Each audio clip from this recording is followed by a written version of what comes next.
เชิญชวนพุทธศาสนิกชนและผู้มีจิตศรัทธาทุกท่านร่วมทำบุญสมทบทุนสร้างพระธาตุเพื่อบรรจุพระบรมสารีริกธาตุณวัดโพธิมงคลบ้านน้ำเพอะพะตำบลบ้านห้องอำเภอบ้านห้องจังหวัดลำพูนสร้างพระเจดีย์โพธิมงคลชัยพระธาตุทรงล้านนาประยุกต์ขนาดความกว้าง25 เมตรสูง30 เมตรพร้อมพระธาตุจำลองประจำปีเกิด12 ราศีงบประมาณในการก่อสร้าง5 ล้านบาทขณะนี้อยู่ในระหว่างการก่อสร้างฐานรากพระธาตุจึงขอเชิญชวนพุทธศาสนิกชนและผู้มีจิตศรัทธาร่วมทำบุญใหญ่สร้างมหากุศลสมทบทุนค่าปูนอิฐหินดินทรายและวัสดุก่อสร้างต่างๆเพื่อให้เป็นสมบัติของพระพุทธศาสนาสืบต่อไปและเป็นที่บรรจุพระบรมสารีริกธาตุสืบต่อไปจึงขอเชิญชวนร่วมทำบุญได้ที่พระครูโพธิพัทราวุธ0916317539และ0841696945หรือสามารถโอนร่วมทำบุญได้ที่บัญชีกรุงไทยสาขาบ้านห้องชื่อบัญชีร่วมทำบุญก่อสร้างพระธาตุเจดีย์ศรีโพธิมงคลชัยเลขที่บัญชี514-1-3-0425-5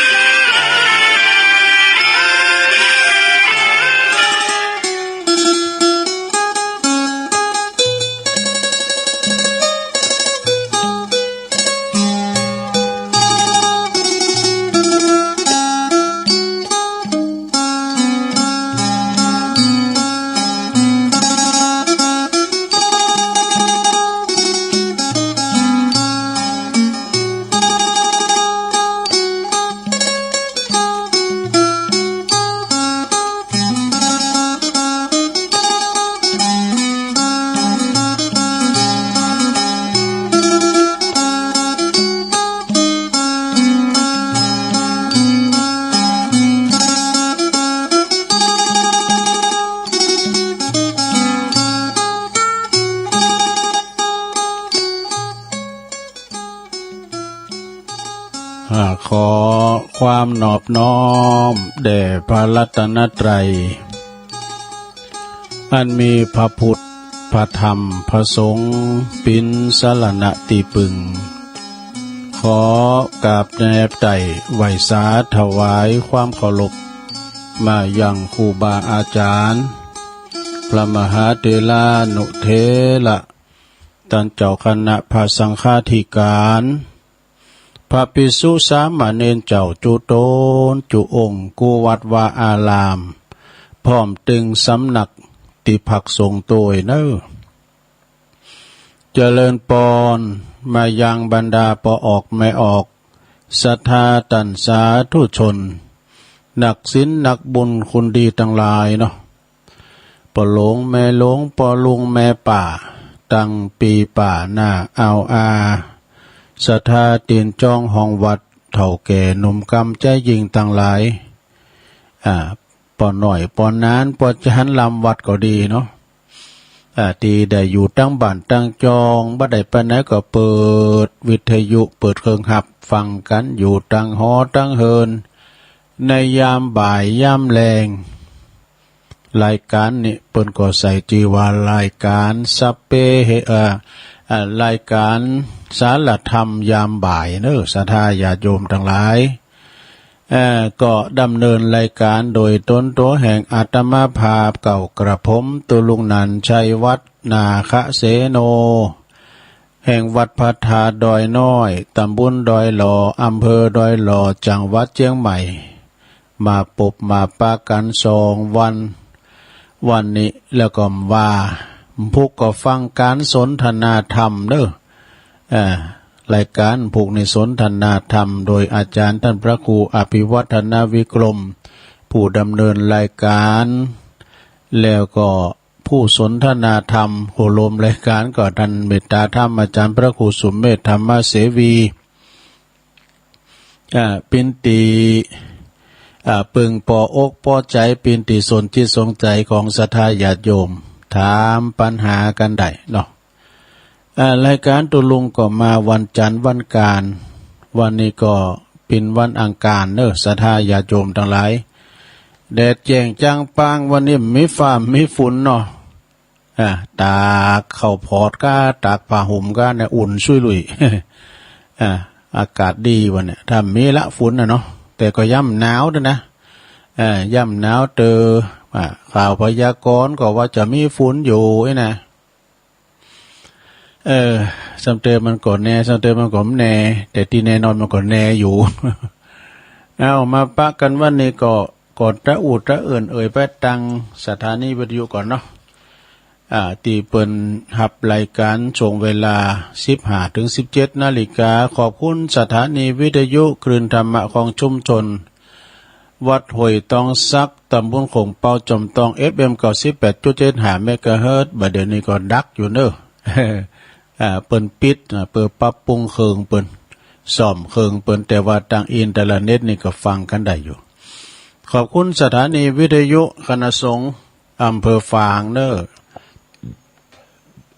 อำเภอฝางก็ FM 100.25 เมกะเฮิรตซ์เนอะพี่น้อง พี่น้องตามเมืองฝางแม่อายใส่ปราการก็ฟังกันไปแต่ว่าในเสียงโลงไปหน่อยเนาะอย่างเสียงหนังไข่ย่า ขอบคุณสถานีวิทยุคลื่นธรรมะคลื่นพระพุทธศาสนาการศึกษาและวัฒนธรรมของวัดฝายหินเนอร์ FM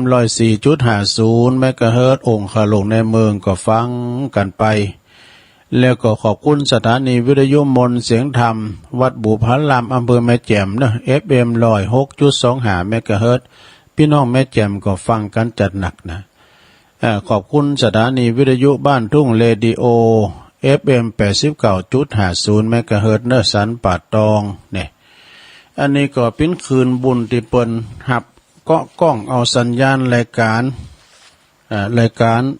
ออกย่ำบ่ายเนาะเป็นรายการสดศรัทธาญาติโยมรายการสดตั้งแต่ตี 3มาศรัทธาญาติโยมทั้งหลายตี 3มาถึงปุณเข้านอนปุณถึงเตียงคืนปุณเนาะ รายการปุณนะแต่บางสถานีนี่เปิ้นก็ บ่มีการพักนะคืนหงวันค่ำอย่างวัดฝายหินนี่เปิดทุก24ชั่วโมงนะไผนอนรับก็ฟังไปมีธรรมะตลอดเมื่อค่ำยามคืนดึกดื่นขึ้นก็มีนะก็มีครูบาอาจารย์ก็มาเข้ารายการเพื่อว่าจะได้ข้อคิดสะกิดเตือนอกเตือนใจนะมีธรรมะมีมรดกธรรมพองแล้วก็มีข้าวห้ำกำเคิมมันมีศัพท์ปะเนาะว่าภาคภาษาไทยภาคภาษาเมืองภาคภาษาพี่น้องไต ภาคภาษาต่างพี่น้องปากกยอภาคภาษาพี่น้องปากกยอง ตุลุงนี่อนุรักษ์ภาษาเนาะอนุรักษ์วรรณกรรมภาษาเป็นภาษายองเด้อศรัทธาภาษายองถ้ายองบะอู่แล้วพระเจ้าอู่ก็มีกันกี่ก้อกี่ตุนเนาะมีอาจารย์ท่านพระอาจารย์อนาลัยโยเปิ้นอยู่วัดหนองเงิกเนาะแม่แรงป่าสร้างอันนี้เพิ่นก็มาเทศน้ำเทศธรรมแบบภาษายองแต่นะเปิ้นเป็นพระวิปัสสนาจารย์ก็เด้อประจำทุกวันอาทิตย์ที่วัดพระธาตุริพุนชัยแล้วก็ตั้งตุปีแดงตุปีเคแถมตุปีเคก็อยู่วัดสะปุงน้อยตุปีแดงก็อยู่วัดม่วงน้อยอันนี้เขตตำบลม่วงน้อยอำเภอป่าซางเหมือนกันเนาะป่าซางเนี่ยจะมียองหนักเนอะก็ตุลุงก็มาแฮมตูนหนึ่งว่าไปแล้วก็ตุลุงเถ่าแล้วเปิ้น ก็มาอนุรักษ์ภาษาเนาะแต่จริงก็อู่ลาวก็เจ็บแอวเนาะอู่ไทยจำหายไปถึงได้ก็เดียวก็เขินเนาะ ถึงเกิน3 กรัม 7 กรัมก็มันถึงของอู่ลาอู่ไทยนี่นะก็เดียวก็เปลี่ยนไปเนาะเขินมาปักกันวันนี้เนาะศรัทธาญาติโยมทั้งหลายตุลุงก็เอาอันนี้มาอู่ไว้ก่อนซะนะเนาะมีเอา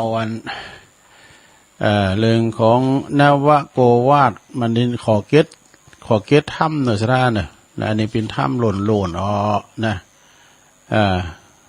เป็นถ้ำหล่น ถึงเลิงอันนี้ก็ถาดนะสันธาเด้อถาดมันจะถาดรับใจนะ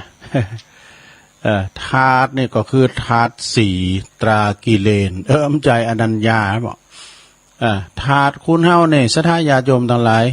สังขารประกอบด้วยธาตุสี่ธาตุน้ำธาตุดินธาตุลมธาตุไฟประชุมกันในเป็นร่างกายสังขารคุณเฮานี่ถ้าขาดธาตุได้ธาตุหนึ่งนี่อยู่ไม่ได้นะธาตุได้ที่ขาดแล้วไปโวยธาตุลมเนี่ยเฮามีลมหายใจมีอากาศหายใจไปมีเนาะสดาธาตุลมในวายโยธาตุนะเปิดว่าธาตุกรรมฐานสี่ธาตุสี่มีอย่างของหนึ่งธาตุดินเรียกว่าปัทวีธาตุสองธาตุน้ำเรียกว่าอาโปธาตุสามธาตุไฟเรียกว่าเตโชธาตุธาตุสี่เหรอธาตุที่สี่ข้อสี่นี่ก็ธาตุลมข้อที่สี่ธาตุลมเรียกว่าวายโยธาตุนี่เพิ่นก็มีคำอธิบายว่าคำว่าธาตุเนี่ยนะสระก็ได้แก่สิ่งที่จะแยกออกไปอีกบ่ได้นะคือรวมกันเพราะว่าความพร้อมมูลรวมการป้องดองนะคือสามัคคีกันป้องดองกันการแห่งธาตุทั้งสี่เนี่ยนะเป็นร่างกายนะทำให้เกิดอำนาจสำคัญเรียกว่ามโนนะมโนก็คือแปลว่าใจนี่มีวิธีหาวิธีมีตาหูจมูกลิ้นกายนี่นะมาพิจารณาร่างกายแยกออกเป็นโซนทำลายขันธสัญญาคือความสำคัญหันว่าเป็นก่อนเสียใดนี่หันเป็นอันดินน้ำไฟลมมาประชุมกันบัจจัยของเฮาบัจจัยของเขาบัจจัยประวัติบัจจัยของเฮาบัจจัยของเฮาเรียกว่าธาตุกรรมฐานธาตุกรรมฐานนี่เปิ้นก็บอกว่าคือการพิจารณาร่างกายแยกออกเป็นธาตุต่างๆดังนี้เนอะเปิ้นว่าธาตุใดที่มีลักษณะแข็งมันแข็งไงนะ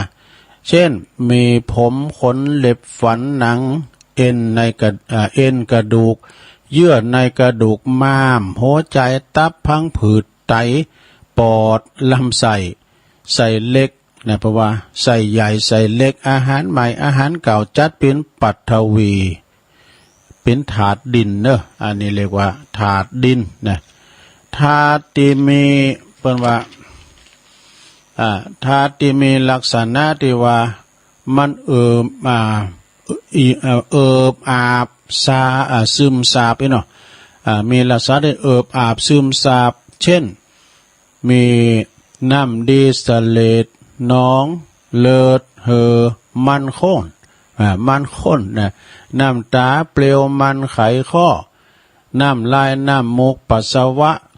จัดเป็นอาโปธาตุเนี่ยคือธาตุน้ำแล้วต่อไปธาตุใดที่มีลักษณะห้อนเช่นไฟตีร่างกายเฮาอบอุ่นกาไฟที่เผาผลาญอาหารไฟที่เผาผลาญร่างกายเขามันสุดโทรมลงไปนะ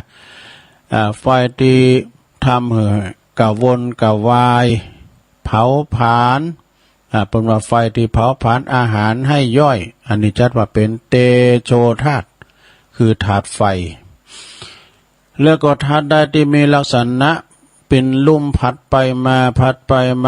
ราะว่ามีลักษณะพัดไปมาเช่นลมหายใจนี่ลมหายใจลมปัดขึ้นเบิ่งบนลมปัดลงเบิ่งต่ำลมในต้องลมในใส่ลมปัดไปตามตัวจัดเป็นวายโยธาตุคือธาตุลมธาตุกรรมฐานนี่จัดอยู่ในสติกรรมฐานข้อกายาวิปัสสนาจบสดาญาโยมเอามาเราข่าเวลาเดมหน่อยเนาะถ้าใครหูธาตุต่างๆพิกรรมฐานอย่างต่างๆวิปัสสนาต่างๆถามอาจารย์อานาลัยอานาลโยอันนี้เป็นลูกศิษย์ของหลวงปู่ทองเปิ้นไปปฏิบัติธรรมนะ ดูมันจะสองเตอเกิดก็หาที่วัดพระธาตุเจ้าสลีจอมตองเนี่ยเป็นประธานกันนะประธานรุ่นนะมึนละนะแต่เมื่อสมัยหลวงปู่ไปยังมรณภาพแล้วเนาะอันนั้นก็จบไปต่อไปอันนี้มาว่าดำกำนะเกินซะ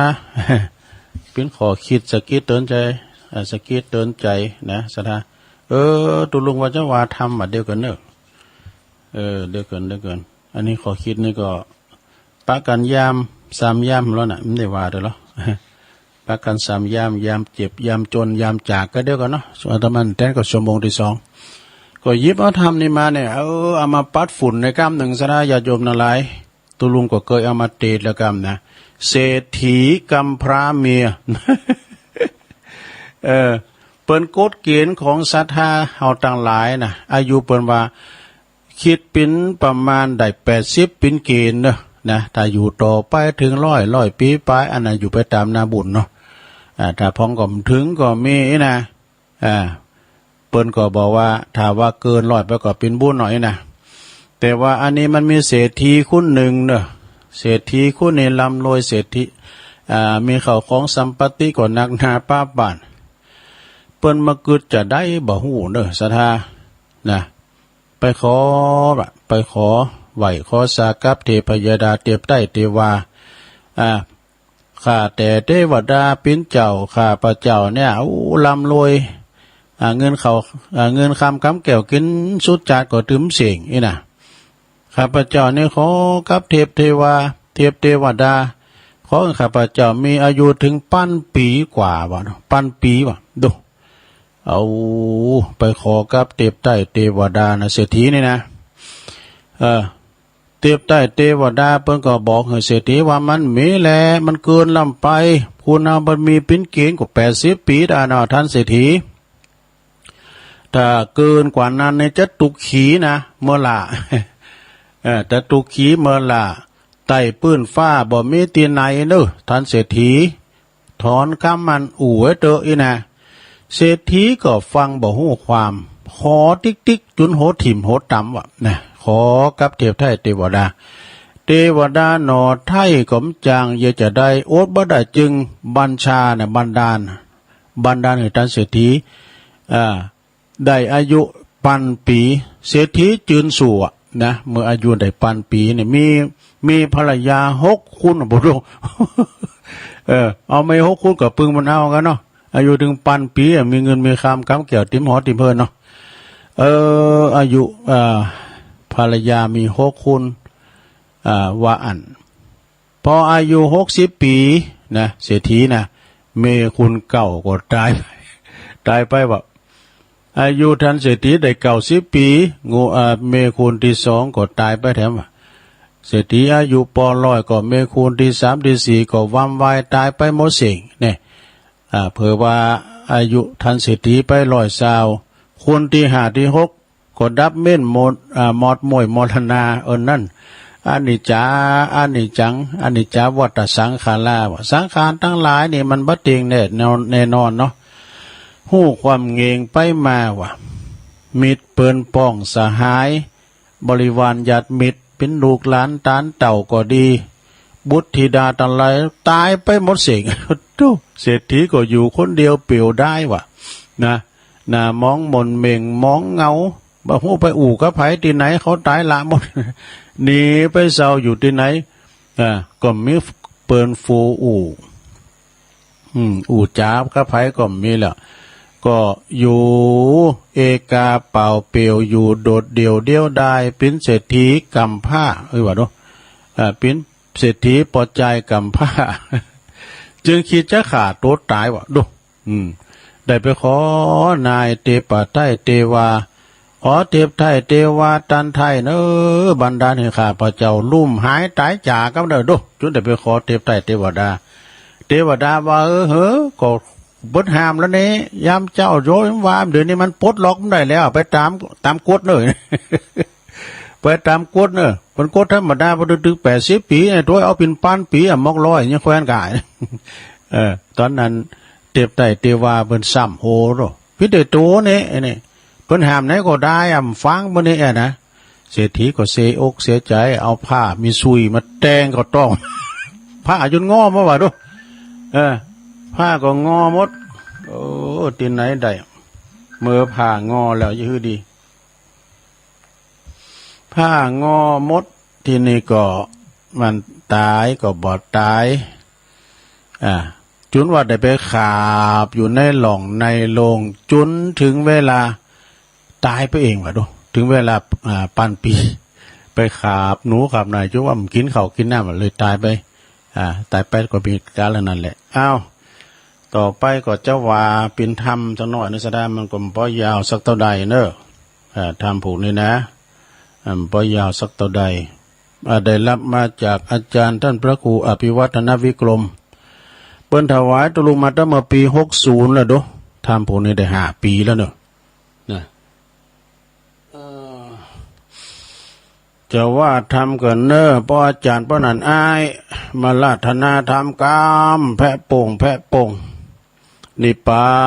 นนังเยนากะลังลัมมังเยนากาใสยังปันดิโตตังโนมากังอุติสิตุงธรรมมุตตมังปัจจังอาลาฐานังกะโลมาฟังไปในลงเด้อนะโมตัสสะภะคะวะโตอะระหะโตสัมมาสัมพุทธัสสะอัปปมากินจิตังชีวิตามโหติลาติสาทาโวดุลาสะโพลิสะตั้งหลา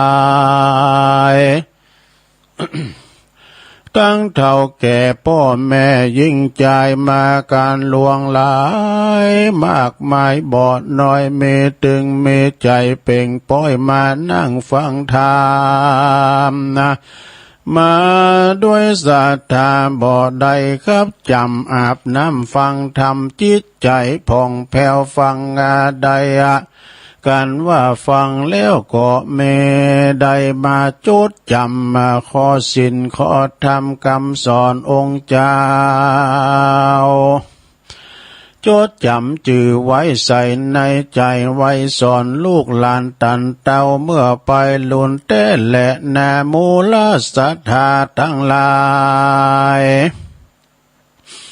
มนุษย์ยิ่งใจเกิดมาในโลกมีสุขทุกข์โศกด้วยมามีน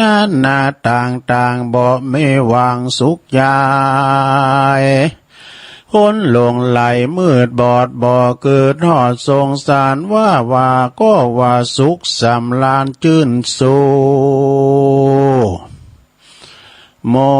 หะตัณหาอวิชชาบ่โหดที่เกิดมาอยู่ห่วมมาโลกสงสาร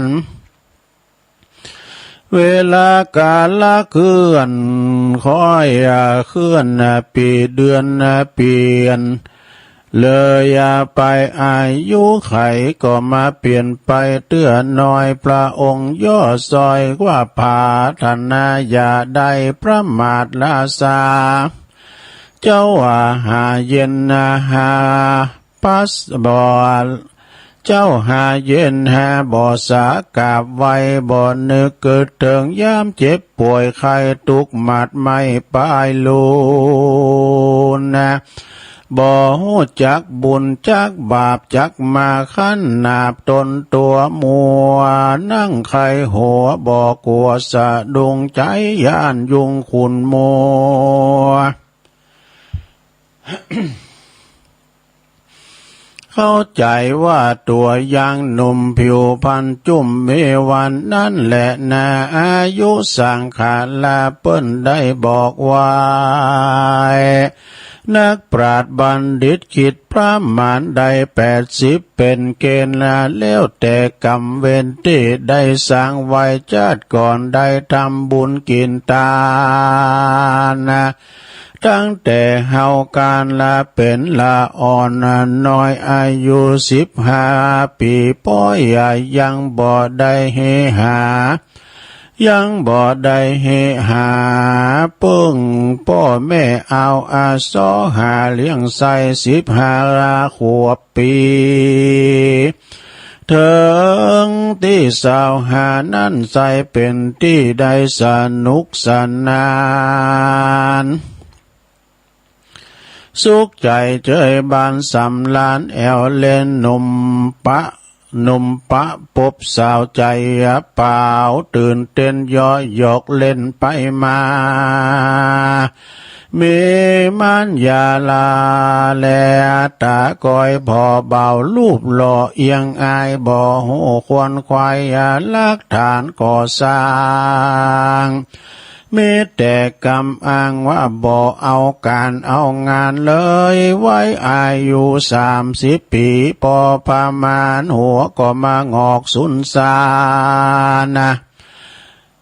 60 ปีขวบเขามีลูกเต้าโซหาว่ากินเหมือนนกป่วยบินโซหาหน่วยไม้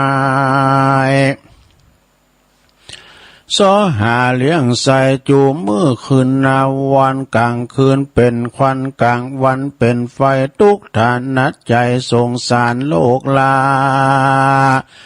มนุษย์ทวนนายิ่งใจ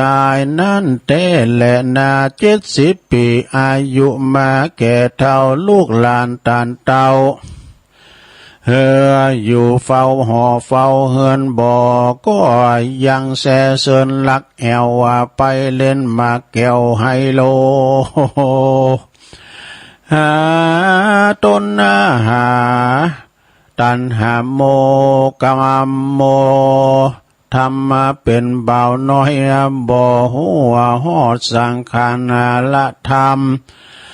บ่หูฮอดละสังขารละตามเหมือนดังกรรมที่เปิ้นว่าไว้ว่าแก่เพราะกินข้าวเท่าเพราะปีเดือนวันแม่นแต่แลนาจักได้อุปมาในกาลเมื่อก่อนนี้นาหือสัทธาปอออกแม่ออกได้ฟังยังมีเศรษฐีคนหนึ่งนั้นนั่งกราบไหว้ถวยเทพไทยเทวดาขอมีอายุที่ข้าถึง1,000 ปีกว่าปีเทพพยาดาก็บอกท่านเศรษฐีว่ามันบ่มีเป็นไปบ่ได้กฎเกณฑ์ว่าไว้มีได้แค่80 ปีเก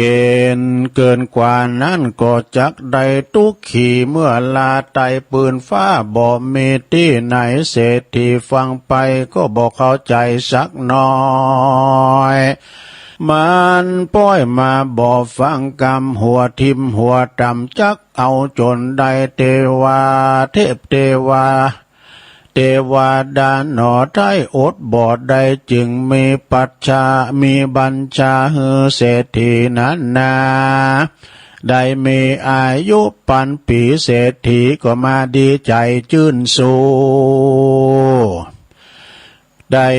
มีอายุ1,000 ปีมีภรรยาได้6 คนว่าอันอายุ60 ปีนั้นคนเก้าเมียคนเก้าก็มาตายไปอายุ90 ปีเมียคนที่2ก็มาตายไปแล้วติดตามลำป่วยตวยไปด้วยเมียคนที่3ที่4ก็มาวำวายตายไปหมดเสียง เมียคนที่5ที่6ก็ดับเบี้ยนมอดมวยมอดมนลานาอานิจจวัฏสังขาราสังขารนั้นมันบ่เตี้ยงหูความเงียงไปมาเม็ดเปื้อนป้องพี่น้องวงศาบุตรธิดาพุทธาธิดาก็มาหมดเสียงเศรษฐีหมดเมียงเศรษฐีก็มาแปลงหน้ามองหมนเมียงมองเงาหนีไปเศร้าลี่อยู่บ่มีเปื้อนผู้อูจาอยู่เอกาเปล่าเปลี่ยวอยู่โดดเดี่ยวได้เป็นเศรษฐีพ่อใจกำพาจึงคิดฆ่าตัวตาย ได้ขอเจ้าวันนายเทพเทวาต้านไทยบันดาลฮือคาเนได้ล้มหายตายจากไปเปิ้นก็บ่หมายยะเหือเพราะว่าดันดื้อฝืนกฎธรรมดายิ่งตุกเจตนาเหลือขีดจึงเอามีดมาแทงตองมีดก็ซ้ำมางอกระดังแต่งก็บอกเขาโจรนอนลงในหีบบ่ลุกมากินข้าวกินน้ำครบต่อเท่าพันปีผู้เศรษฐีก็มาหนีตายจากเป็นผีพ่อไม่ไปคนเดียวก็ไม่หันและนาพ่อแม่สัตดาเฮ้ยดีได้มาฟังธรรมมาเกิดมาในโลกอันมันเป็นมันบ่พ้นทุกโศกสงสารสุขสามล้านบ่ยั่งยืนนานเตี้ยงมันตัวกิเลสนั้นมันก็ว่าเป็นดีมนุษย์โลกีปืนฟ้าลุ่มตายกรรมก่อนเขากล่าวไว้ว่าจักใดเปิ้นว่า10 ปีอาบน้ำก็ยังบ่หนาว20 ปีแอวสาวยังบ่ใกล้30 ปีบ่เมื่อนายสงสาร40 ปียาการเหมือนฟ้าผ่า50 ปีห้างสาวด่าบ่เจ็บใจ60 ปีไอเหมือนฟันโขก70 ปีบ่หกเต็มตัว80 ปีใครหัวก็มาเหมือนให้90 ปีใครก็ตายบ่ใครก็ตายนั่นแหละนาสาธุจันนาศรัทธาทั้งหลายที่มาฟังเทศน์หู้จักเหตุสัจจะธรรมไผบ่หลีกจำไผก็บ่หลีกพ้นบาปกรรมไปบ่ได้มันทำบุญกินทานไปใจเตื้อมมาเพื่อเตือมไว้เมื่อจิตใจเฮายัง จักไปทาหวังเฮือลูกเฮือหลานที่อยู่ตั้งหลังตานหาเฮือมันบ่เหมือนเฮาได้ทำโดยตนเองมีเงินล้านตือก็เอาโดยไผบ่ได้พระจอมไตรได้สอนบอกไว้ว่าอัตตาหิอัตตโนนาโถตนและเป็นที่เพิ่งแห่งตนดังนี้ได้แสดงมาแต่เก่าเจ้ากีขอพ่อแม่พี่น้องศรัทธามีอายุอาติคาสู่100อย่าทุกโศกซอยอันใดพันญาติเนไกอย่ามาไกลปากันได้คำมาอยู่คำจูศาสนาไปเหิงเมื่อนนานใจนั่นแหละนาเนติตาขียาอันกล่าวยังทำเตสนาเศรษฐีกัมพาเมียก็บางโกมสมเรศาเดชแล้วเท่านี้ก่อนแลสาธุสาธุสาธุเป็นธรรมกล่อมนะลงเนอะ เคยเอามาวาแล้วเหรอก่อนนะก็เลยเอามาปัดฝุ่นนะครับเนาะฟังแก่งอมแก่เงาไปก็มีสาระประโยชน์อันใดสักตัวใดเนาะก็สรุปไปแล้วแต่เจ้านะเศรษฐีนี่เปิ้นก็พาฐานะไข่มีอายุหมั่นยืนยาวไอ้กันนอกสถานเนาะอย่าเปิ้นปันป้องกันนะเขาอายุถึง120เนี่ยถ้า120นอนแตบเซฟเนี่ยก็โอมถ่าก็แห่เนาะเป็นการลูกเต่า ถ้า120ปั่นรถถีบจิ้นได้นะกินข้าวลำกินน้ำลุงสุขภาพร่างกายแข็งแรงอันนั้นก็เน็ตกะเนาะทั้งนั้นก็บุญภัยบุญมันสระญาติโยมเนาะบางคนก็70-80เนี่ยโบโลบันโลได้อยู่นะสระนะบางคนเนี่ยทุกข์ไร้เข็นใจนะมันมีอันกรรมมันจูเว้ยนะคุณทุกข์ผ่านกันอยากอายุ70-80มีโรคภัยไข้เจ็บก็มีเนอะสระเนอะ นะบุญเปิ้นเนาะโอ้หยังตะเจ้าสุขภาพร่างกายเฮาซะนะเนาะมีเงินหมื่นเงินปันก็ตามเดินนางอยู่บุญกองเงินกองทอง3วันดี4วันเหมยไปโมนเล่มใดเนาะไปตีไหนตั้งแต่ก็3วัน7วันก็หมอนนัดเนี่ยแต่ว่าคุณเฮานี่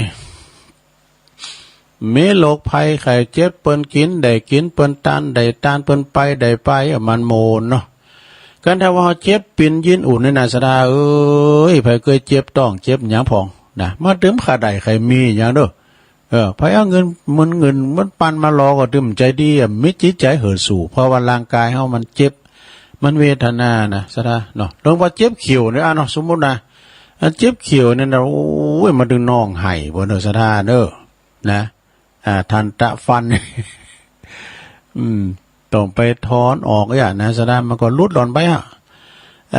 กรรมเกณฑ์คูณเฮาเนี่ยมันก่อไก่มาติ้มก่อนในปดโทยามเมื่อหนุ่มกำล้ำก่อมก็แข็งแรงหน้าแดงแสงเฮอมาอีน่ะเนาะแล้วจะไปเหอมันเกินไว้เนาะอย่างท่านเศรษฐีนะอายุปันปีดูไม่มีลูกหลานตันแต่บริวารญาติมิตรห้อมล้อมมันก็ตายละไปหมดอยู่คนเดียวโดดเนาะมันโมน่ะตอนนั้นนี่นะเปิ้นนี้ละกันไปหมดจะอุจาปาใสกับไผไปวอไห่ฮอนวอนตุกกับท่านนั้นเทพยดาเทปาไทยเทวดาขอเด้อขอบันดาลขาดตายกับเด้อเทพไทยเทวดามันปลดล็อกบ่ได้ได้มันเขากดเปิ้นแล้วเนาะมันต่อถึงจังว่าปันปีว่าดูเศรษฐีก็ผ้ามาแดงต้องผ้างอมันว่าดูขามนักแค่นี่แหละแล้วก็เปิ้นว่ามีแปลว่าขึ้นไปบุญก็ไม่ขึ้นไปไม่สูงท่านเศรษฐีน่ะขึ้นก็ไม่สูงโดดลงมาว่ะดำแล้วมาดิ่งโหลูกกับปุรพินว่าสัตว์ต้อนดิ่งขึ้นมาอย่างบ้อนว่าจุกอยู่เหมือนเก่า มันยังมาขามได้มันตายมันถึงเข้าเนาะ พอไอ้พ่อเนี่ยเอาลายแล้วนะขอทำลายได้นะไปโดดลูกน้ำน้องโดดลูกน้ำน้องท่มปลาโกดว่าหายใจแนะนำก็ได้ ก็เปิ้นมือมันตายเนาะมันถึงข้าวหรอกเยอะจะได้ก็ตายท่านสิทธิก็เลยมานั่งมองมนเมงเอานี่เป่าปิ่วเดียวดายดูอยู่คนเดียวเด็ดเมินความว้าเหวเนาะในท่ามกลางท่ามกลางว้าเหวมันจังตะอู่ไผ่เนาะแต่งโตตายก็ตายโดดก็ไม่ก็ตายโดดลูกน้ำก็หายใจน้ำในน้ำได้ก็เลยมานอนขาบอยู่ในกล่อมในหล่องในโลงเนาะเติมลูกมากินข้าวกินน้ำขาบอยู่จนถึงขบปันปี ขบปันปีจะได้ตายดูอย่างอันเลยเนาะก็จบไปในสนาเด้อนะบินทำแก่กลุ่มแก่งอมแก่เงาไปเนี่ยมันเป็นสิ่งที่เป็นไปบัดใดอันนี้นะสรุปแล้วก็คือว่าคุณเฮาเนี่ยถึงเกณฑ์ขนาดนั้นนะเฮาจะไปอายุหมันยืนยาวขนาดเป็นพันปีสมัยข้างพุทธกาลเนี่ยเป็นหมื่นปีก็มีกันเนาะ ในธรรมบุญว่าน่ะแต่คุณเฮาประเดี๋ยวเนี่ยสนาญาโยมอายุสังขารของเฮาเนี่ยมันแสนบัดดิกนะเอาพอนะมันเสียสุกกันถึงหมื่นว่าน่ะ60ปลาย70ปลายเป็น100ปลายเนี่ยมันใครมีนะ40-50ปลายนะ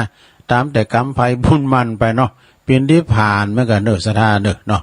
ก็เนาะก็ยาเสียงก็มาอิ่มแล้วลงเนาะยาเสียงก็มาอีกก็มันถึงจุดสำคัญมันนะมันเฮาเตียวมาตึกแล้วมันมอยชีวิตเหมือนการเดินทางมาบางพองก็ได้40-50กิโลก็ยั่งพักชั่วกาลนานบางคนก็ได้3กิโล4กิโล5กิโลก็มีนะชีวิตเหมือนการเดินทางก็แล้วแต่มันเนาะอย่าเสี่ยงก็มาอิ่มอย่างตรงว่านะจาติจัลลาปายาติมรณะเปิ้นก็ตายกันถึงบ้านถึงเมืองเนาะเปิ้นก็ตายเฮาก็ตายสร้างความดีไปนะลงเด้อฟังน้ำฟังธรรมไปปรุงว่างให้พองนะเฮาก็ปรุงว่างให้พองคือหมายความว่าอย่างนี้ถามว่าหิหามาได้ปุโตบางพองก็หามาได้เป็นร้อยเป็นหมื่นเป็นแสนเป็นล้านเวลาเฮาตายไปแล้วแม้แต่สลึงเดียวก็เอาไปตัวมันได้มันมีไหนมุสตะหมดน่ะเกี่ยวมาลุนนี้อยู่แต่เนี่ยกะ เนี่ยกะเขาจะเอาเนาะฉะนั้นก็กินไปตันไปมีหันบดนั่นเต็มเจ้าดูลุงเตน ทำบุญไปเถอะนะมาถ่าลูกถ่าล้านต้านหานะโอ้ยลิ้น2เอิกเนอะลงเนอะลิ้น2เอิกนะเผื่อหูคิงว่าคิงกินด้วงเนี่ยผมว่าเผื่อหูว่าด้วงกินคิงเผื่อหูคิงพอกินด้วงเนี่ยนะกบกินงูก็มีนะสดาเขาถ่ายเมื่อผ่อนดูกบไรกินงูสิงเนี่ยสดาเอ้ยมันมีเนาะนี่ก็สั่งบารมีไปลงเนาะเพิ่นกินเพิ่นตานไปช่วงในช่วงกฐินดินบุญมาถึงบ้านถึงจ้องก็ใส่ไป10 บาท20 บาทค่านี่ก็แล้วแต่อัตภาพสถานะของไผมันเนาะต่อไปตัวลุงเขาประกาศงานสกรรมในสดาเนี่ยข่าวอันนี้ก็จะประกาศถึงวัน30 ตุลาเนี่ยงานมหาบุญเศรษฐีใจบุญในทุนใจดีเศรษฐีก็คือว่าผู้ที่มีเขาของเงินคำสัมปติหนักแต่ว่ามันจะขออันอายุปันปีนะอันนี้เปิ้นก็มาจ่ายบุญเนอะมหาบุญกฐิน300 วัดเนอะจ้ะ300 วัดนะที่วัดม่อนฤาษีไผย้ำได้ไปชมบารมีตีขวงแก้วอารามตั้ง3ที่วัดม่อนฤาษีนะไปเห็นนะลงเนอะพระเจ้าหลวงก็มีแล้วโอ้ยบ้านต้นไม้เปิ้นนะเตาเหล่าเตาโกนจุ่มเนอยืนใจศาลาก่อกว่างรับคุณเป็นหมื่นๆได้นะซะนะวัดม่อนฤาษีถ้าเฮาลองไปตั้งหอดนี่อยู่ทางขวามือพอพระเจ้าหลวงเด้อนะเปิ้นเอาเป็นสัญลักษณ์ว่าถ้ามาถึงพระเจ้าหลวงนั่นแหละคือเขตพื้นที่อำเภอดอยหล่อนะถ้าเฮาขึ้นมาตั้งเชียงใหม่ก็อยู่ซ้ายมือเลี้ยวเข้าไปเลยแต่อยู่บุญเนินนิดหน่อยนะเปิ้นจัดการกฐิน300 วัดเนอในวันที่30เฮาก็ไปตั้งแต่วันที่29ไปหยอดเหรียญกันได้นะเป๊กเดียวก็ถึงวัดเป๊กเดียวก็ถึงวัดนะแหลกจะตั้งเหรียญไว้หลายๆเนาะตู้เจ้าจะมาเป็นปันๆซะดาเนาะวัดไหนหาตุนคือว่า300 วัดไปตะเหือนะซะดาแล้วก็ท่านนายกพิชัยเลิศพงษ์อดิศรเปิ้นจะเป็นประธานฝ่ายฆราวาสนะและได้รับเมตตาในพระเดชพระคุณเจ้าพระคุณสมเด็จพระมหาธีราจารย์กรรมการมหาเถรสมาคมวัดเชตุพนวิมลมังคลารามวัดโพปุนะกรุงเทพปุณปจะมาเมตตานางปิ้นประธานฝ่ายสงฆ์เนอสถาเนอจากนั้นก็ปากันมาเนอวันนั้นขนาดประชุมรอบที่2นะบุตรกาตูเจ้าติ๋มศาลาละดูขนาดวัดเดียวมาตุนเดียวนะวันนั้นจะมาวัด1หาตุนนักไปทั้ง3-4 เตาหาเตาพอการในขายไปจองตีเนินเนอะบุตรกะมนขายหมานเนอะไปกะไปขายกันเนาะมีจะมีโฮงตาลนะญาติโยมทั้งหลายโฮงตาลจากท่านพระอาจารย์วีระท่านพระอาจารย์วายโยท่านปลัดเขาได้เปิดเอาโฮงตาลมาเนาะก๋วยเตี๋ยวก้ามจังก้านี่ไปจะไปเปิดโฮงตาลก็เจิญได้นะแล้วก็วันที่29นี่เป็นกฐินวัดเปิ้นหาเนอะวัดม่อนฤาษีเพิ่นจะสร้างเมนนะวันที่29ซะท้าก็ไปจอมบาทตั้งแต่วันที่29ได้เลยนะเนาะในวันที่29ครูบาอาจารย์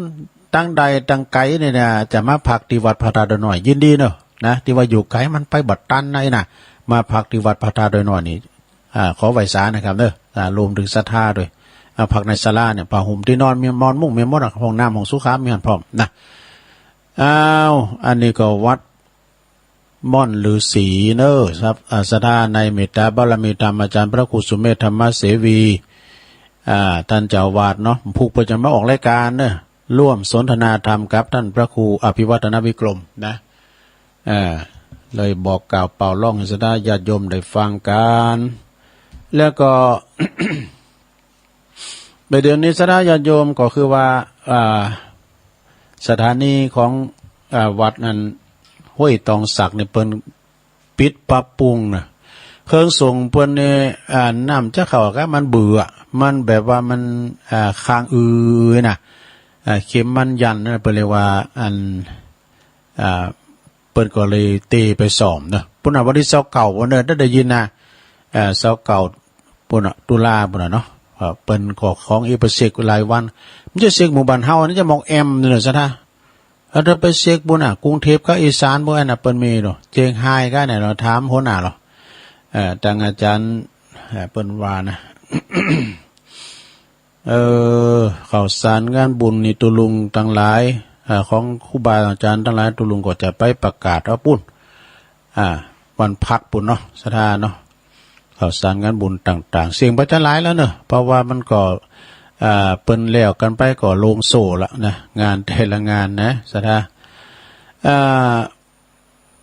ตักตั้งลายสักหน่อยก็แล้วเปิดมือถือเนี่ยรัตนกุมารไวสาในบารมีเมตตาธรรมของอาจารย์พระครูสุนทรปัญญารัตน์ไวสานะครับเนวัดป่ารกฟ้าแล้วก็แม่น้อยบุญยวงแท่พันนะจากป่าเหวป่าเสาสันกำแพงสมลมสกาย76โดยนะแล้วก็แม่แดงอัมพรหยุดเต้นดอกไม้จอมตองสุรางนะสุรางนี่ก็ฟังอยู่คุณแม่กันดาสีเนตรนี่ก็ฟังจากอันหางดงชัดเจนดีนะแล้วก็มีคุณแม่ศิรินทิพย์บุญเลิศเนาะอยู่กรุงเทพฟังตังเฟซตังไลน์นะแล้วก็คุณพี่ยุพินหอมมาลาอันนี้เปิ้นอยู่แม่หยวกนะแม่หยวกนี่อยู่กลางเวียงเชียงใหม่นะสารกลางแม่เดือนเพ็ญทิมวางฟังอยู่เนื่อจากแสนพรมทุ่งปีแม่วางบุญไม่ใช่เลยอันนั้นแม่สุทัศน์โล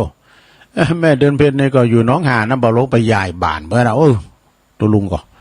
น้องหาน้ำบ่อลงเด้อแม่เดือนเพ็ญเนี่ยไปบ้านเพิ่นหลายเตือนะโยมจากน้องหานสันทรายเนาะโดยน้อยพัฒนาเนาะขอเจริญปอนเด้อเปิ้นตักมาตั้งหลายเอาละเนาะสดาญาติโยมทั้งหลายเปลี่ยนบรรยากาศนะครับเนาะตัวลุงก็จะฟังเสียงศรัทธาส่งก่อนที่จะพักครึ่งเนี่ยเนาะพระจะโทรมาอยู่ตั้งใดก็โทรมาในเบอร์0899556506กำเดียวทรงที่2นี่ก็จะเหล่านิทานกล่อมสัก2เลิง3เลิงเนอะศรัทธาเนาะเกตเล็กเกตน้อยแฮมตอนนี้ก็มาเบอร์แรกเจริญปอนกราบพระสาเจ้าพระลงแม่หลงเจ้าแม่หลงสายฝนมาเป็นเบอร์แรกแล้วเนอะน้องผ้าขาวเจ้าฟังอันของขึ้น88กันเนาะฮะของป้าโดมมาได้แม่น่ะบ้านทุ่งเรดิโอเจ้าบ้านทุ่งเรดิโอเพิ่นนั้นมาถ้าบ้านเฮาไปคืนมันไกลนะเจ้าชัดเจนนี่เนาะแม่ลงเนาะเจ้าชัดเจนดีเจ้าดีแล้วก็ดีแล้วรันตุ้ลงเนอะตู้ขอบคุณหลายๆเนอะเจริญปอน0899555656เจริญปอนไหว้สาเจ้าตุลุงแม่อมรเจ้าวันนี้ฟังถามเศรษฐีเป็นดีไข้หัวนั่นก็แต่มี6คุณหรือเปล่าเอาอายุนักเตะนักกว่าเนาะเพราะนั่นก็มันตายไปหมดก็ง่อมนี้ก็ลุงจะไปขอยังเศรษฐีนี่เดิมได้นะยังหมูคืนก็ไม่จะสูงโดดลงมาเด่งอย่างบ้านจุกอยู่เหมือนเก่าแล้วก็ฟังก็เดี๋ยวอดไปโอ้ไปโดดลูกน้ำก็หายใจแนะนำก็ได้ว่าเปิ้นเย่ตายแต่น้ำมันถึงข้าวเนาะเปิ้นมันคือตายเนาะ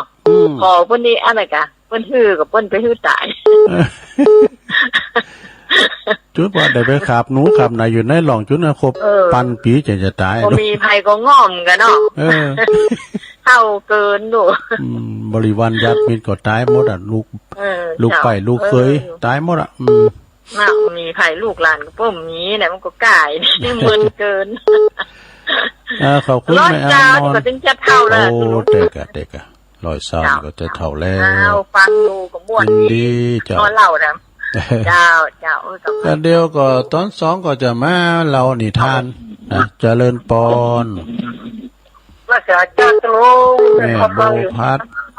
กุหลันเนาะหมดก็เจ้าจะมาตรุงบ้านตัวปะนวัดปะแดดเจียงวันค่ำเด้อวันนี้นะอากาศดีเหรอด้านที่มืดขนาดนั้นวะฝนตกกะฝนตกกันแล้วมืดขนาดดีบ้านตกนี่นั่นตกไปนอนมาตาแต่ว่าแล้วก็ต้นเสาที่ว่าอันประเทศต้นหนุนบ่ล่ะครับทางโรงพยาบาลบ่รู้ดียินดีแม่บ่พัดได้หลายเด้อเจ้าว่าสารตุลุต้นสา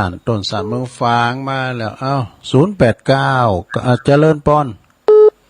เจ้าภาษาเจ้าตุลุงแม่สมพัฒน์เนาะเจ้า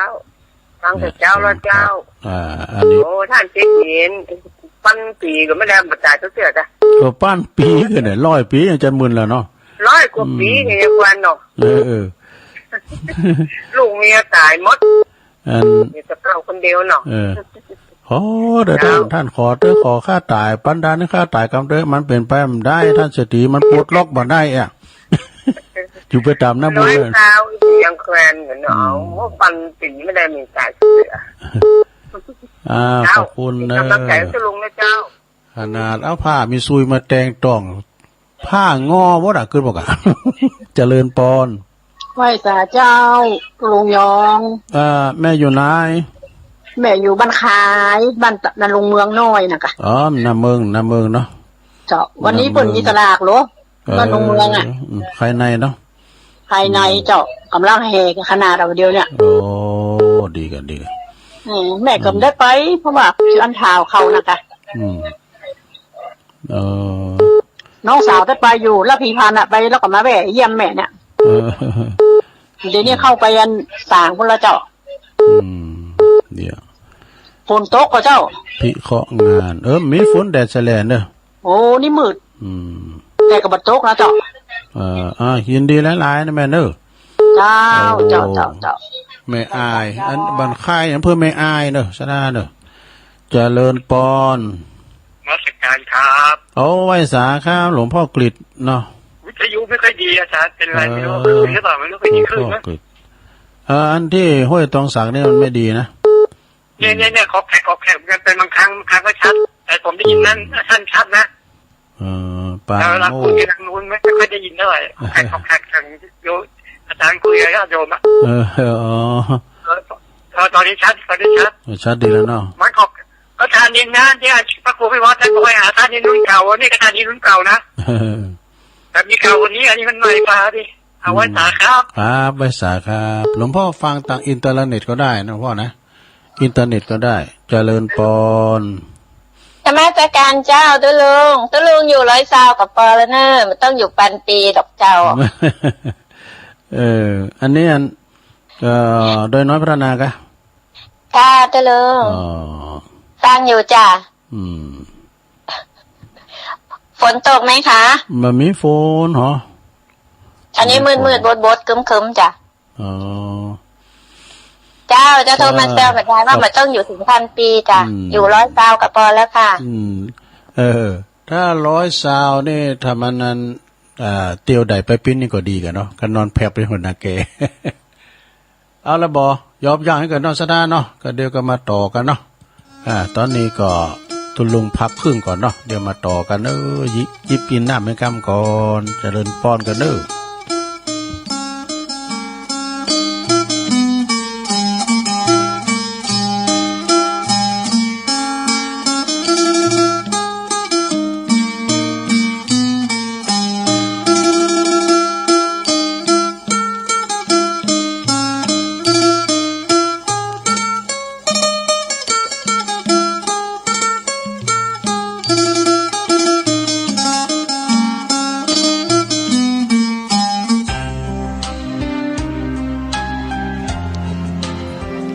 ะโมตัสสะภะคะวะโต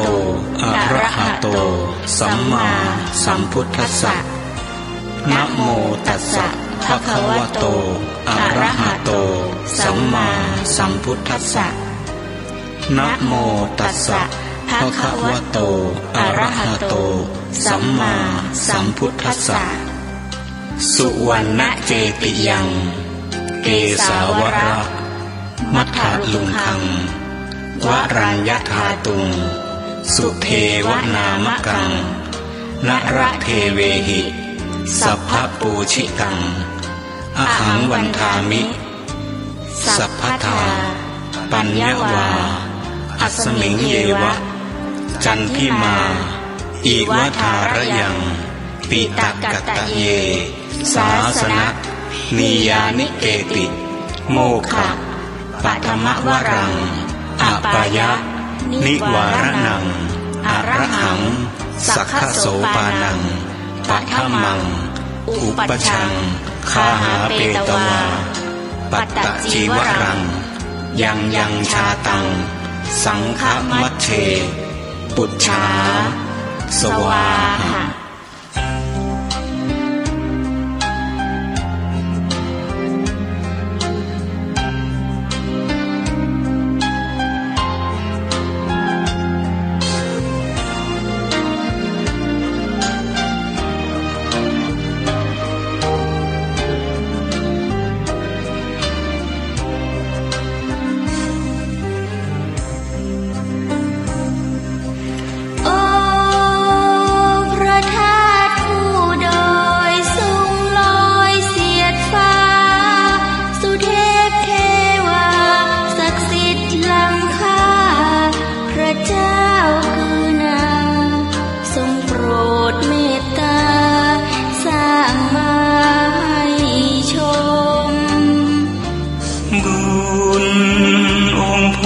ครูบา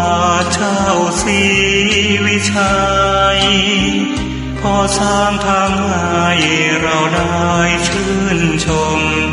พระอัฐิธาตุบรมเอกองค์ปฐมพระศาสดาร่มเย็นพระสวรรค์เจดีย์แผ่บุญบารมีทั่วทั้งโลกากราบขอพรพ่อฤาษีสุเทวาอินพรหมยมยักษ์นาคาสักการะพระเจ้าทันใจโอ้พระธาตุคู่ดอยสุเทพช่วยดล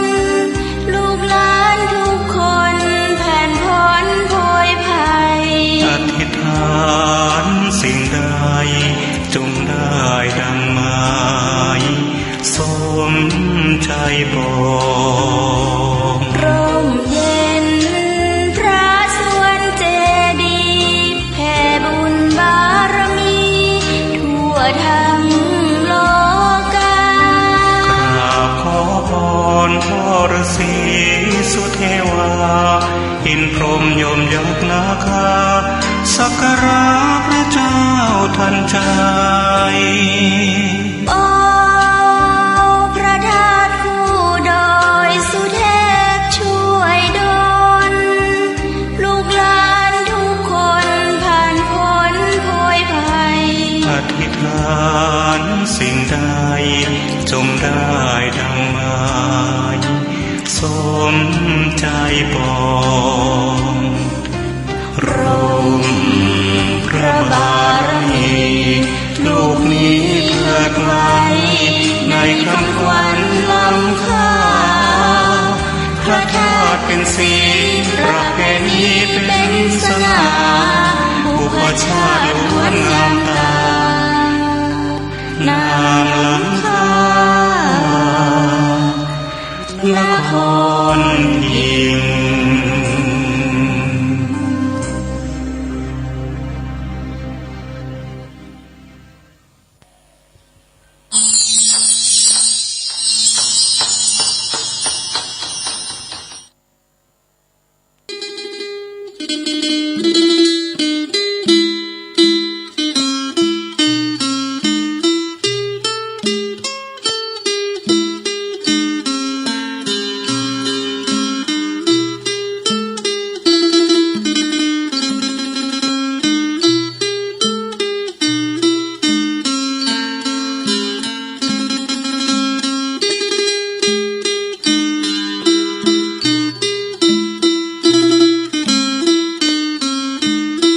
เอาแล้วศรัทธาญาติโยมทั้งหลาย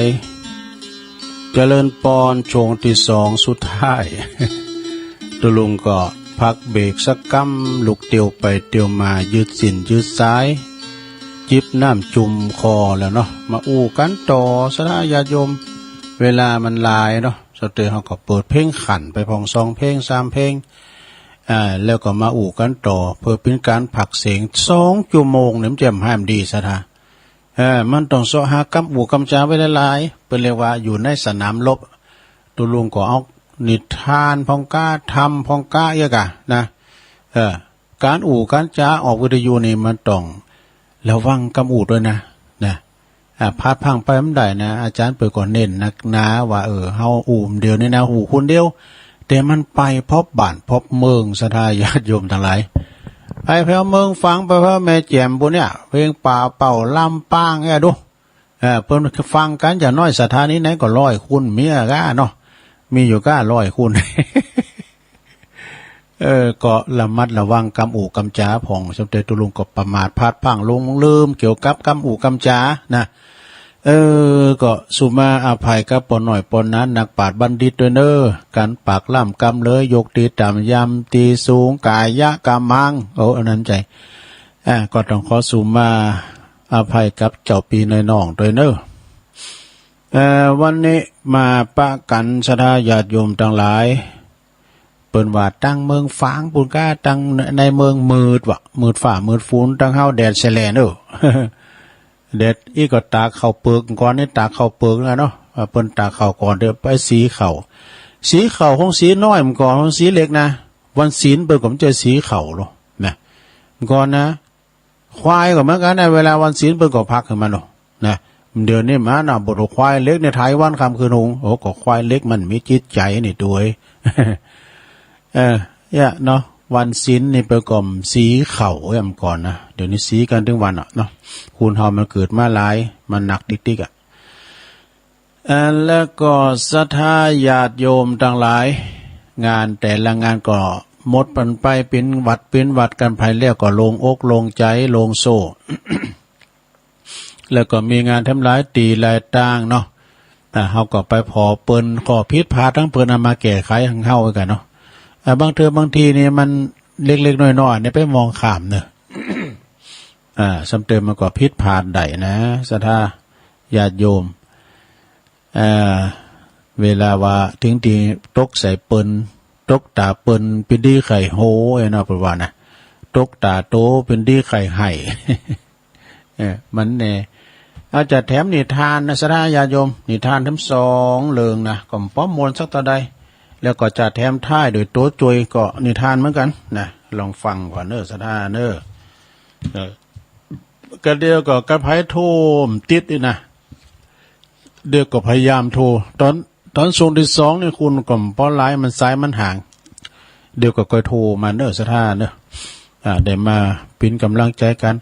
คันธรชาดกนี่เสียดายข้าวสุกดูเสียดายข้าวสุกนี่ปิ้นจะได้ ปิ้นนิทานชาดกนั่นลงเนอเพิ่นก็บอกว่าณเชตวันวิหารนะพระพุทธเจ้าเปิ้นหันพระภิกษุสะสมข้าวของไว้เกินกำหนดแหละเปิ้นว่าสะสมสิ่งที่กำหนดว่าปิญญาไว้ ปิญนัญญาไว้มากมายจึงตรัสชาดกเลินนิเปจีหือพระภิกษุว่าพระภิกษุบ่ควรฉันสิ่งดีเก็บไว้เกิน7 วันนะเป็นที่มาของการกำหนดเภสัชสันนิธิการสิกขาบทเนอะภิกษุใดฉันอาหารที่เก็บไว้เกิน7 วันเปิ้นปรับอาบัตินะปาจิตตีวะ ความว่าในอดีตนั้นพระตถาคตของเฮาเสวยพระชาติเป็นพระราชาแคว้นคันธาละเนอะแคว้นคันธาละนามว่าพระเจ้าคันธาละนะข้างเมื่อพระเจ้าพระเจ้าเทวะวิเทหะนะพระเจ้าวิเทหะผู้ครองเมืองวิเทหรัฐก็เป็นสหายสนิทสนมกันถึง2 ท่านนี่นะพระคันธาละกับพระเจ้าวิเทหะนี่เปิ้นเปินกัน2พญาจอมเมืองนี่นะเป็นเพิ่นสนิทชิดเจอกันทั้ง2ก็เป็นผู้ที่ยึดถือมั่นในอุโบสถศีลอย่างเคร่งครัดรักษาศีลอุโบสถอย่างเคร่งครัดวันหนึ่งพระเจ้าคันธาระเกิดความสังเวชในกิเลสตัณหาจึงออกโบสถ์เป็นพระฤาษีจึงออกโบสถ์เป็นพระเนาะฝ่ายพระเจ้าวิเทหราชฮู้เลิงเขาก็เลยเสด็จออกบวชตามตัวบวชกันถึง2นะพญาเจ้าเมืองนะอยู่มาวันหนึ่ง ทั้งสองก็บังเอิญมาเจอกันเขากะนะโปรดแล้วมาปะกันจึงชวนกันไปสั่งอาสลมอยู่ที่ในป่าหิมพานต์บ่เปิดบำเพ็ญบารมีวันหนึ่งเจ้าบ้านเอาเกือมาถวายวะเนี่ยขนาดเกือนะสดาญาโยมเนาะเกือเนี่ยเอามาตานเหือนตุเจ้าแล้วก็มาถวายกับวิเทหดาบทนะวิเทหดาบทจึงเก็บเอาไว้นะเก็บเอาไว้แต่เกิน7 วันอยู่กันเนาะต่อมาทั้งสองก็ไปบิณฑบาตเด้อไปบิณฑบาตก็ได้เพียงเข่าเปล่าๆเข่าซุ่มได้เนี่ยนะเข่าซุ่มได้เปล่าๆต่ออ่านเด้อเมื่อมาถึงอาสลมต่างงานวิเทหดาบทในเปิ้นก็หยิบเอาเกลือนะกะ เอามากับเข่าเนาะกินเข่ากับเกลือนะมีแต่เนาะคันทันละดาบทก็จึงหันแล้วก็โอ้ท่านเก็บอันนี้เกินว่า7 วันแล้วนะท่านก็ท่านดาบทก็เตือนสติว่าเดิมทีท่านก็สละแล้วญาติโลกตั้งสละตั้งโลกเปิดฌานสมาบัติแต่บัดนี้ท่านกลับมากินเกลือท่านกลับมา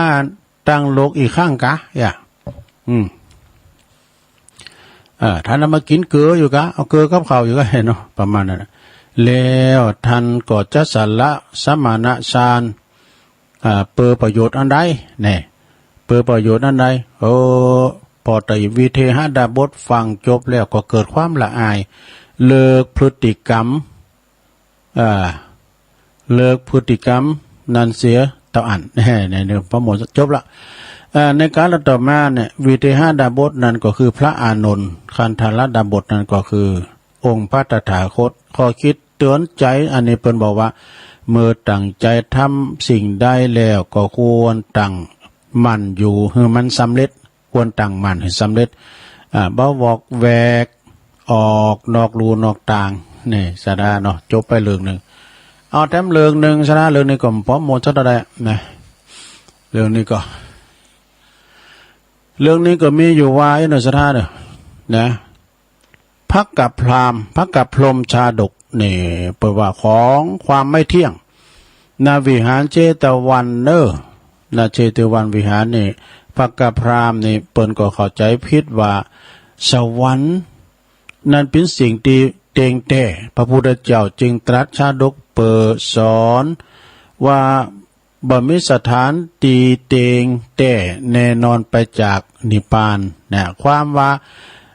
ในอดีตเจ้าพระกพราหมณ์พระกพรหมเกิดเป็นมนุษย์เนอะเกิดเป็นมนุษย์หันโตดของกรรมคุณจึงออกโบสถ์บำเพ็ญบารมีจนสำเร็จฌานอยู่ในมรุกัน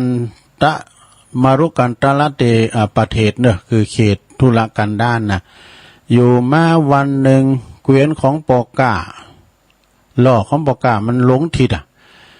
หลงทิศมาในเขตนั่นน่ะหลายวันเนี่ยเขาก็อดน้ำอดเข่ากันจนว่ามาปะพระฤาษีนะปะมาพบพระฤาษีก็จึงเพ่งกสินเพ่งกสินสายน้ำไหลทวนกลับขึ้นมาอย่างกองเกวียนของปอกาเหล่านั้นอยู่เตียนที่มันปอกาอยู่นะจอยปอกาเหล่านั้นได้ดื่มน้ำกินน้ำรอตายไปเนี่ยจนหลอดตายไป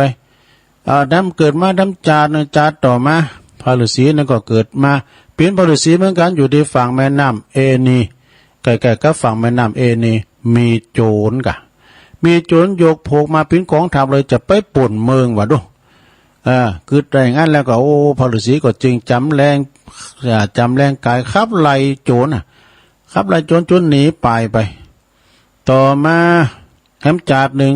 ก็เกิดมาเป็นพระฤาษีทั้งหมดนะบำเพ็ญบารมีอยู่ที่หิมฝั่งแม่น้ำคงคามหันพญานาคตนหนึ่งกำลังจะจุมของพ่อกาทั้งหมดนะ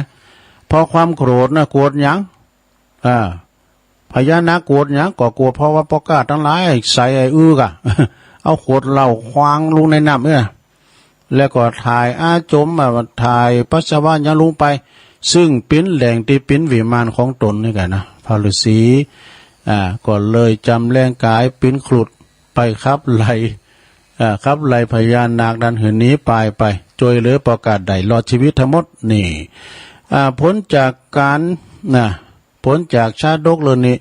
ทำหือเต้ามหาพรหมหือได้เกิดเป็นเกสวดาบทส่วนว่าพระตถาคตเสวยพระชาติเป็นศิษย์ของเกสวดาบทจวยหักษาหือหายจากโลกตีบ่มีไผผู้ใดที่จักรักษาหายได้เนี่ยดังตีได้กล่าวมาแล้วนะเกสวดาบทเกสวชาดกนะกล่าวจบพระตถาคตก็สอนพระกัปพรหมว่าการตีกล่าวถึงอดีตชาตินั่นก็เปิดเตือนให้รู้ว่าการสร้างกุศลอาจจะช่วยให้ลดปุ้นจากวัฏสงสารในการละต่อมาดาบทนั่นก็ดาเกสวดาบทนั่นก็คือเต้ามหาพรหมส่วนว่ากัปปะดาบทนั่นคือองค์พระตถาคตนั่นเองขอคิดเรื่องนี้เปิ้นก็บอกว่าทุกสิ่งทุกอย่างล้วนแต่เป็นอนิจจังไม่แน่นอนทั้งนั้นจบสดาญาติโยมอันนี้ประมวลสดาเดี๋ยวแถมท้ายสดาเลยที่ไปที่มาที่ไปที่มาของลิงเนี่ยนะมันเป็นมาอย่างไรนะที่ไปที่มาของลิงเนี่ยลิงวอกเนี่ยนะมันปิ้นจะได้ลองฟังบ่นะสดาอันนี้ปิ้นโตโจยนะลองฟังพอนะเกิดมาปิ้นจะลิงเนี่ยมันตุนตำรับมันปิ้นจะความปิ้นมาของลิงลองฟังบ่เด้อต้นตระกูลวานนอนวอกนี่นะมันปิ้นจะได้อันนี้ปิ้นนิทานปลามาแต่หึงกับเนสดาเนอะมาเมนในหนังสือปอบของครูบาเจ้าศีลธรรมครูบาเจ้าขาวปีเนอะอันเป็นลูกศิษย์ของครูบาเจ้าศีลธรรมนะอันนี้เปิ้นโป้ถ่ายทอดมามื่นละปิ้นจะได้ก็ลองจะเล่าฟังนิทานชาดกเนสดามีความเป็นมาก่อมก่อนตุลุงก็ได้ยินคุณเฒ่าก็เล่าไว้น่ะอันพี่จะได้ลองฟังบ่เนอะมันมีอยู่สมัยหนึ่งเกิดอุทกภัยบานแห่งเมืองแรงนะมีความอดอยากเข้าปลาอาหารก็ยังมีครอบครัวหนึ่งนะซึ่งก็มีปอจายคนหนึ่งเลี้ยงลูกอยู่2คนปอจายคนหนึ่งแม่ยิงคนหนึ่งนะปอจายคนนี้ก็อดกันอาหารเพราะว่าไฮนาปลาตั้งเยนาก็ไม่ได้เข่าไอ้น่ะเนาะมีความโกรธความเกลียดถึงลูกว่าเอายังก็เลี้ยงลูกก็ไม่ได้นะเลี้ยงลูกบักกลุ่มว่าเด้อนะแล้วก็ชายคนนี้ก็ปาลูก2คนปอใจมายิงไปสู่ป่าใหญ่แห่งหนึ่งว่ะนี่ไปสู่ป่าใหญ่แห่งหนึ่งหลงโอ้บ่เยอะๆได้ลุงคอเนาะ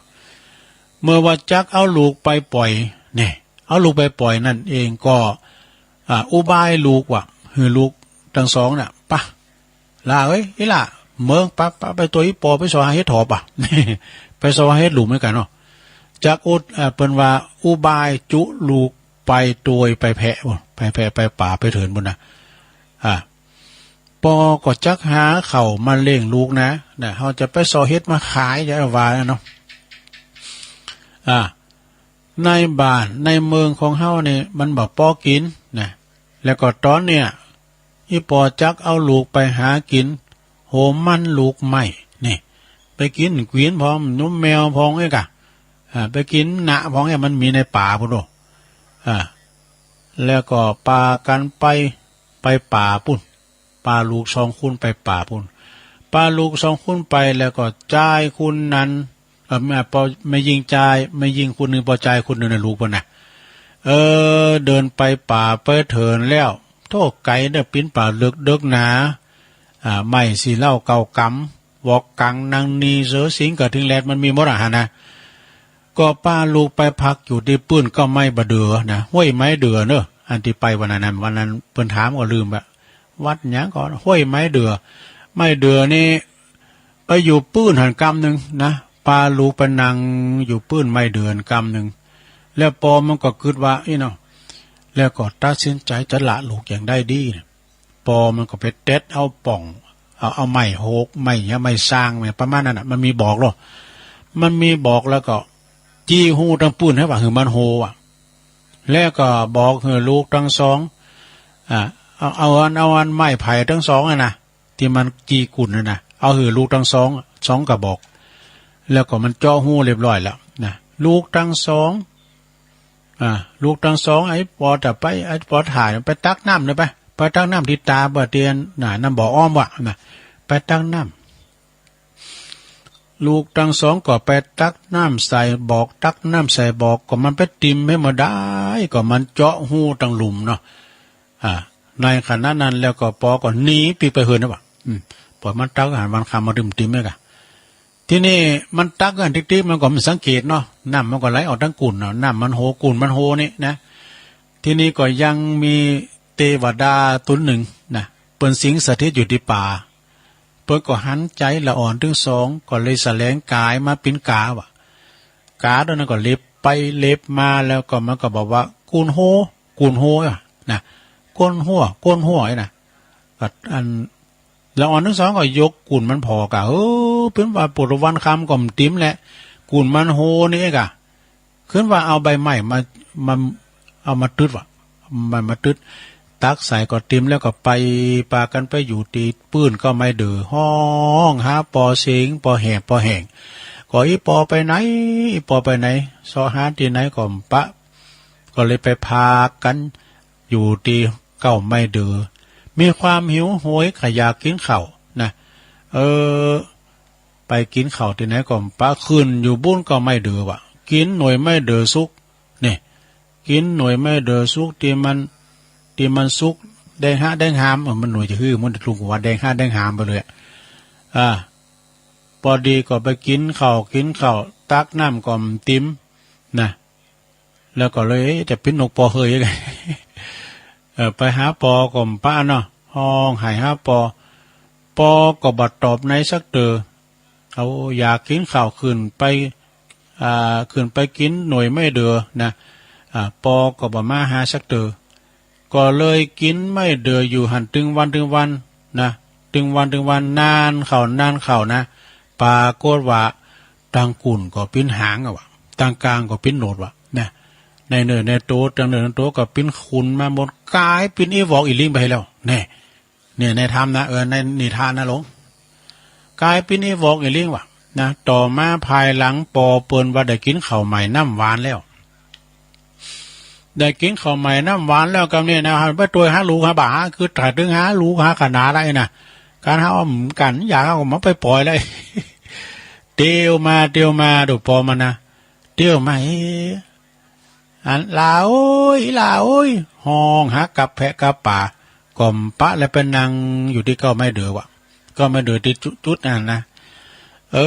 ปรากฏว่ามีอีวอกอีลิง2ตัวพี่น้องเป็นปอใจตัวครับอีวอกนี่เป็นปอใจปู้นะตัวปู้ตัวแม่ตัวปรากฏว่าลิงนำหูจักปอมันลุงมาวิดลุงก็ไม่เดือลุงมานะแล้วก็ให้สอปอมรับปอครับไปในห้องนะแล้วก็อันลูกค้อนนักสองเนี่ยรอปอไหนรอไหนก็ได้ตังกุ่นก็ปิ้นหางตังกลางก็ปิ้นโหนดนี่นะกินไม่เดือปิ้นอาหารถึงวันแล้วก็กินข้าวตุ่มติดเท้าติดตีนติดมือวะกินข้าวตุ่มติดตีนติดมือติดตีนติดมือแล้วก็ตั้งเนื้อตั้งโต๊ะก็เป็นคนกับมือกับอีปอมได้แล้วนะอยู่กับแพะกับป่าปิกไปบ้านไปเมืองมาได้แล้วก็เลยอยู่กับแพะกับป่าในขณะนั้นนะแล้วก็โหหาแล้วก็มัน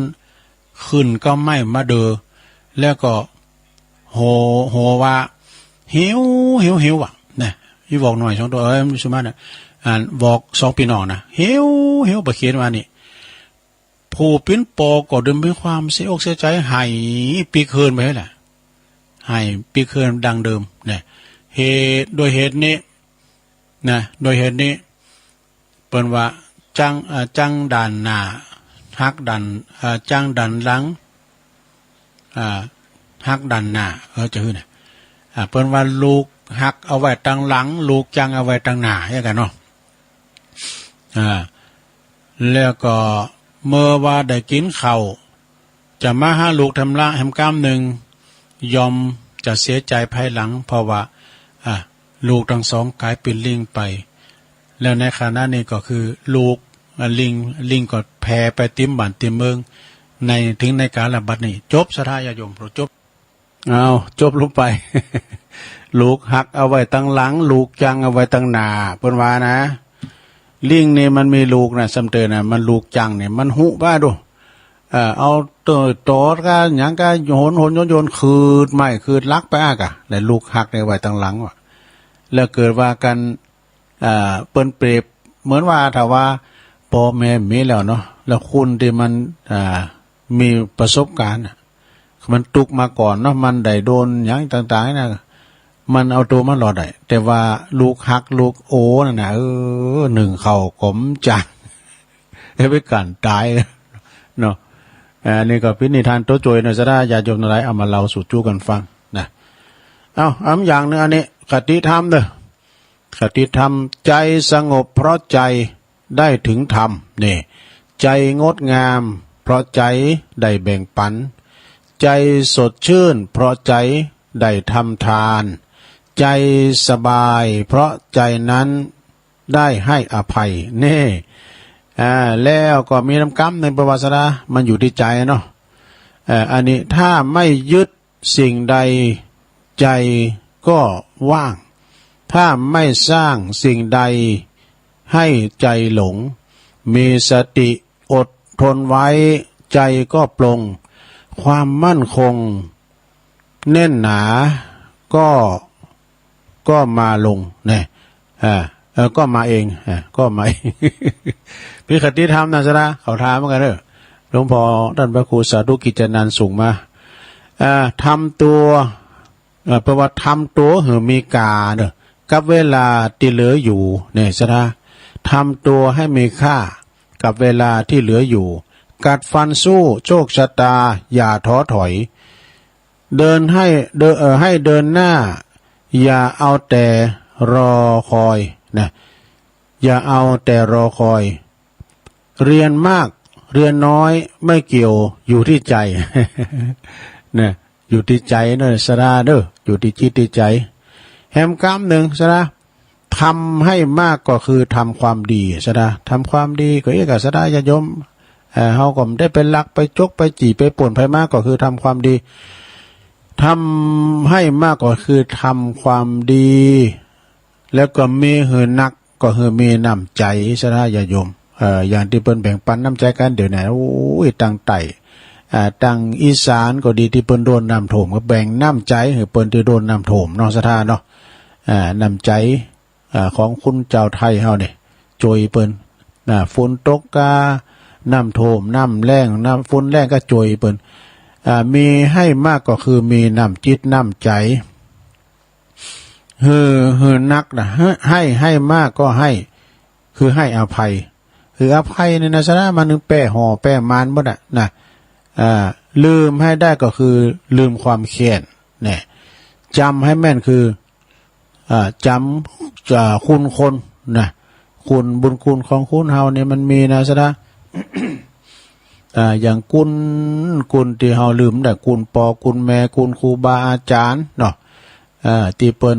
ได้เลี้ยงเฮามาได้ประสิทธิ์ประสาทวิชาความรู้ต่างๆจำกุลบุญกุลของเปิ้นไว้แล้วก็ถือให้ทนก็คือถือสัจจะ ถือสัจจะคือความจริงใจนะ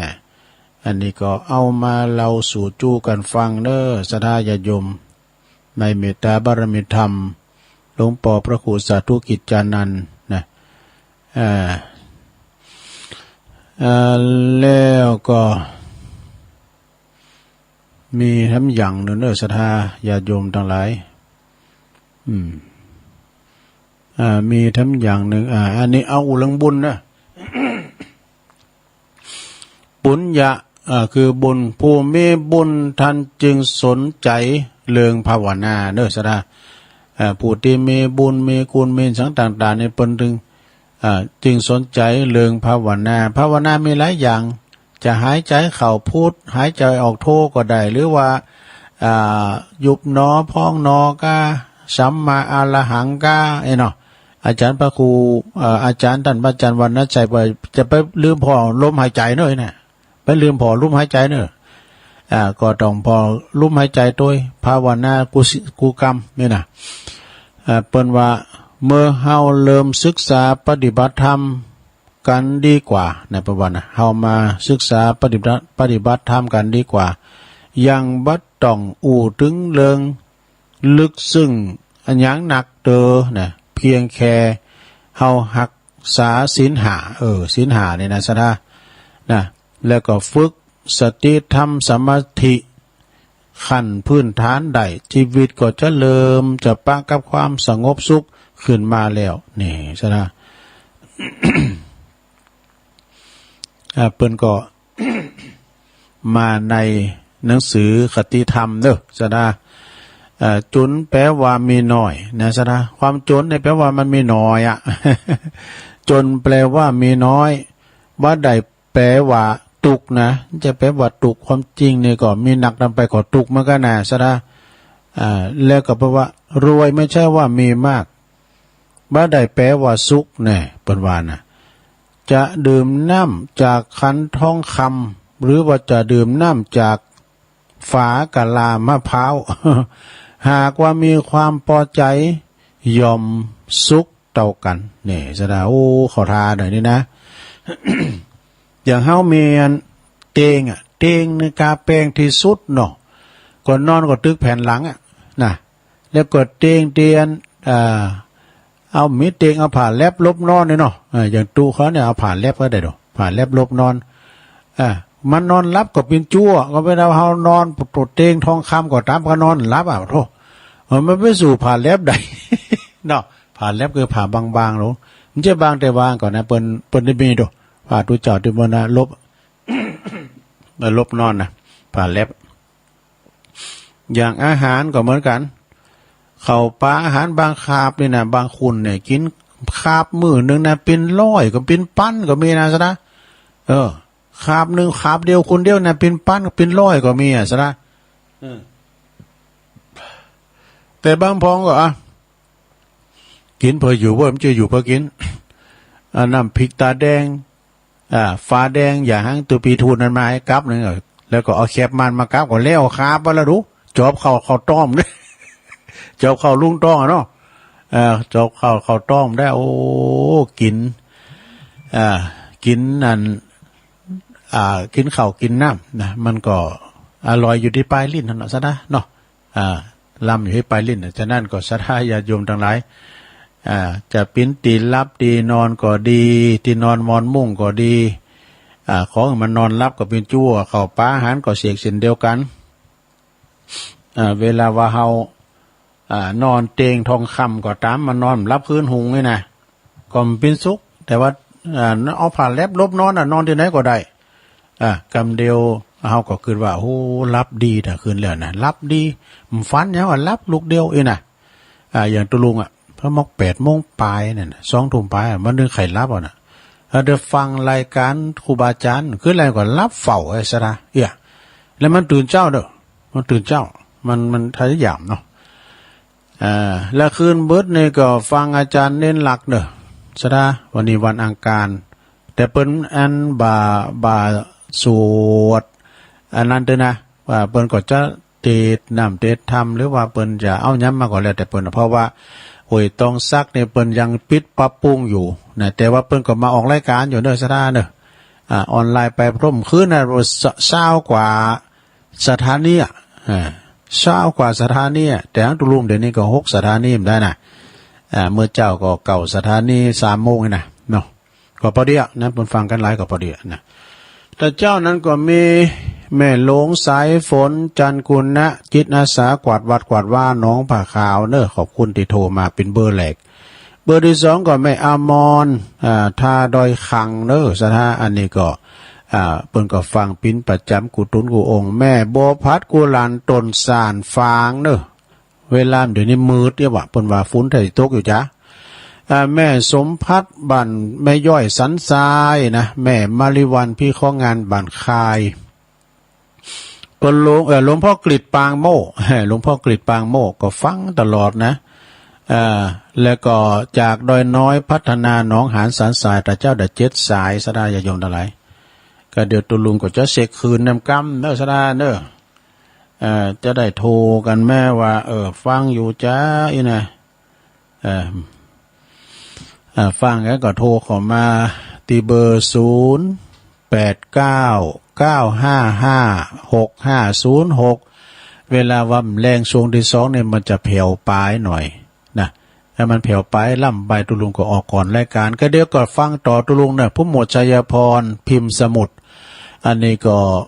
ดีเจเสียงโมนเสียงทุม อันนี้ก็พากบอลยังไดมอนเนอร์สดาเนอะเปิดก็จะมาออกรายการวันนั้นก็ไปปะกันปูนที่ม่อนห้วยแก้วเปิดก็เป็นหนักประชาสัมพันธ์ไวสารเน้นหลักในมนเลยครับครับผมกับไวสาครับหลวงลุงครับไวสาหรือว่าลิงเนาะป่อมาไปปล่อยเอาเข้ามาไก่เป็นขนเป็นยางไฟแล้วปิกมาได้ละหมุยอยู่ตามต้นไม้นั่นนะเขาจริงมันว่ามันหิวแล้วทีนี้ปรากฏว่าโขนหุ้งปากมันอย่าโขนหุ้งปากมันก็เลยออกเป็นหุยก็เลยกลายเป็นหิวหุยอันนี้ตามคนว่าอันเนอร์ถ้าตายจากนั้นไปกลายเป็นนกป่อเฮยวะกลายเป็นนกป่อเฮยหรือว่านกกระว่าวอยู่ในห้องหาป่อมันอยู่วันถึงวันจบมันมีหลายขันรูปไงหลายอย่างนะครับโอ้อันนี้ก็ได้ฟังของลุงเล่าลูกฮักมันเอาไว้ตั้งหลังลูกจังมาไว้ตั้งแน่ลูกตัวใดที่อยู่ตั้งแน่น่ะมันมาฮักลูกเอาไปโจรป้องแกขืดป้องแกถ้าเปิ้นยิงก็คือเปิ้นยิงตัวแน่นั้นเป็นที่จังถ้ายิงตัวแน่นั้นตัวหลังแฮมเนี่ยจบมันย่านกันแน่เนาะครับผมวันนี้ก็สรุปลุงนะครับผมโอ้ขอบคุณหลายๆเนอะครับผมไว้สักครับนี่เปิ้นมาสรุปให้ฟังเด้อสามเณรเอาลักปัญโยนันขอบคุณหลายๆนะบึกก็มาฟังเปิ้นเด้อสถาเด้อ2 ทุ่มปิ้นตุ่นไปนะเจริญปอนไว้สาครับตุลุงครับน้องเบลเนาะครับแต่ที่ในเมืองเริ่มเคลิ้มแล้วครับโอ้ฝนตกมาโตครับเดี๋ยวมันมืดมาได้ครับมืดตอนนี้ก็เริ่มมืดเหมือนกันนะบดเหมือนกันเลยมืดเหมือนกันนะมันจะโตเขาว่าจะมีฝนอยู่2-3 วันเนี้ยจะได้พอคือกำลังใจตุลุงมีสุขภาพแข็งแรงโอ้ขอบคุณน้องเบลเนอะเดินทางปลอดภัยครับผมโอ้สาธุน้องเบลนักข่าวเจริญปอนเจ้าไว้สายเจ้าตุลุงแม่เอื้องไพเนาะเจ้าแม่เอื้องไพเจ้าอันตุลุงถึงเวลาโยมพระบ้านก็จะเอาแล้วมามูมันหนีไปไหน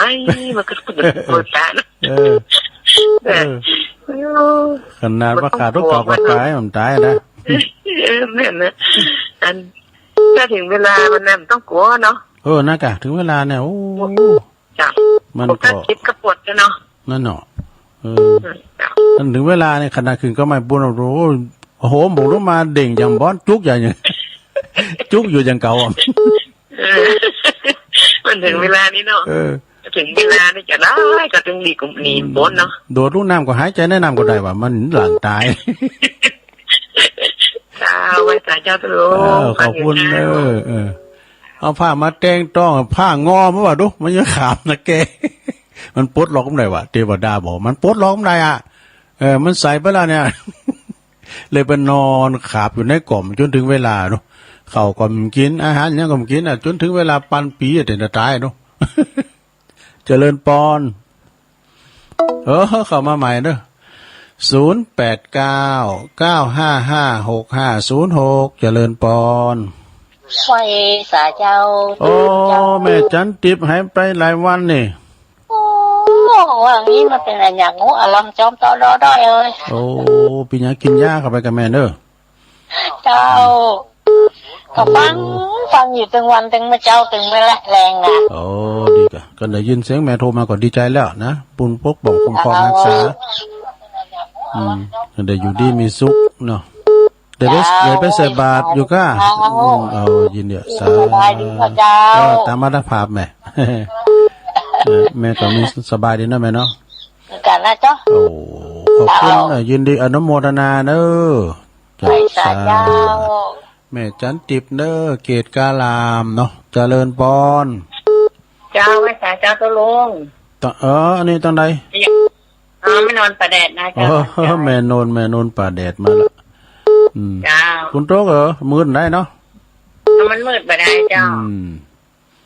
น้องเบลว่าจะไม่ฟุ้นอยู่อะหนังมันให้เหนียวก็หาตะลุงมันอยู่มาหาแต่บงอเด้ก่อนหน้ากาบุตรมิซุยพามิซุยจุบงอแตงกับเขาโดดตกเข้ามากับตายดิ่งมาจุกอย่างเก่าอย่างบอสอ่ะเปิ้นว่าไปเย่ไหนก็ได้แต่ไม่หกคูณกันนะไปเดียวได้ตีก็ได้เนาะแต่ไม่ถึง6 คูณเลยเนาะลุกไปก็สิจะอ้อมกันเนาะกิโลกะเนาะกิโลบนะกะจะตะลุงอย่างเฮาไปวัดม่อนฤาษีเนี่ยมันเปิ้นตีปากตังกะจ้ะโหที่คุณตากะเฮาจะไปยูเทิร์นมาให้หน่อยนะที่พระเจ้าลงๆนะพอนั่นซ้ายมือน่ะเลยปากตังหน่อยไปสัก3 กิโลนะแล้วมาได้ปีโลเข้าไปก็จะยูเทิร์นเข้ามารถโอ้ไปทางในบนกว้างขวางขึ้นไว้เลยขี่เข้าเลี้ยวซ้ายไปเลยจะเกินไม่บุญขึ้นรถไปนะจ้ะได้กะอันจอดก็ได้กะมันแต่มีอปภรบนก็จะอยู่หันพองนะเพิ่นจะอยู่หันอยู่อีกเนาะอำนวยความสะดวกกะเอาเฮาข้ามคุณตั้งกะกะก็จะกำลังอู้กับแม่บุญอยู่จ้ะเฮาข้ามคุณตั้งลำบากนะข้ามคุณตั้งก็ขออันพยายามระมัดระวังเนาะขอบคุณแม่นนเนอะเจ้ากำลังใจนะเจ้าแล้วก็แสดงความเสียใจกับแม่ลดคำตัวเนอจี้ยศกาบเปิ้นอยู่น้ำดิบเปิ้นก็คายโค้คายผ่าเวลาต่างมีงานไหนตุลุงก็ไปเปิ้นมาจะดีนะแม่ลดคำเนี่ยเปิ้นก็เสียแก่ชีวิตไป แสดงความเสียใจตัวเนอยายน้องโยน้ำดิบน้อยเนาะเจริญปอนภาษาเจ้าตุลุงแม่สาวรักเจ้าใส่ประการเนาะเจ้าใส่ประการบดมือเจ้าตุลุงเหมือนกันตอนนี้ก่อนเนาะบดเฮ็ดลมเจ้าบดเฮ็ดลมบดเก่งบดยีนะประมาณสิ้นเดือนถ้าจะออกแล้วตุลุงมันก็ดีนะเจ้าว่าฟังตุลุงอยู่นะเจ้าขอบคุณแม่สวรักษ์นักๆเด้อเจ้าไว้สาเจ้าพุทโธใส่ประการมาละเจริญปอนเวลาหลายอยู่สายแน่นเหมือนกันเด้อฮะมันนำมาประกาศเจ้าอันนี้ก็สารปีเนอะแม่สุแก้วเนาะเจ้าแม่สุแก้วสีโพธารามเนอะนี่นะสารปีแล้ววันที่30นี่ตุลุงจะไปวัดม่อนฤาษีกับเจ้าไปกะวันที่30วันที่30ประกาศกับคุณนะเจ้าอันน่ะเช้าเก่านี่ก็ตอนแรงก็ไปแล้วเจ้าตอนบ่ายก็ไปแล้วขอบคุณเด้อสาธุวันที่เช้าเก่าทรงเจ้าก็ไปจวยวัดดอนจืนก่อนเนาะจันเพลแล้วก็ปรุงปฏิมอนฤาษีตอนจืนเพิ่นจะมีกฐินวันที่เช้าเก่านะตอนเจ้าสืบชะตาโดยเจริญปอนแม่หยังโอ้ปู่ลามลำบัวปอลามมาแล้วมาหาทางก็อยากทวงหากาจะถามหากาน้องโบขอขาฟังเจ้าละก็ทางตามนี่ก็ม่วนนะแม่น่ะเขาจดสายเนี่ยเมายาการต้องรับแป๊บแล้วกัน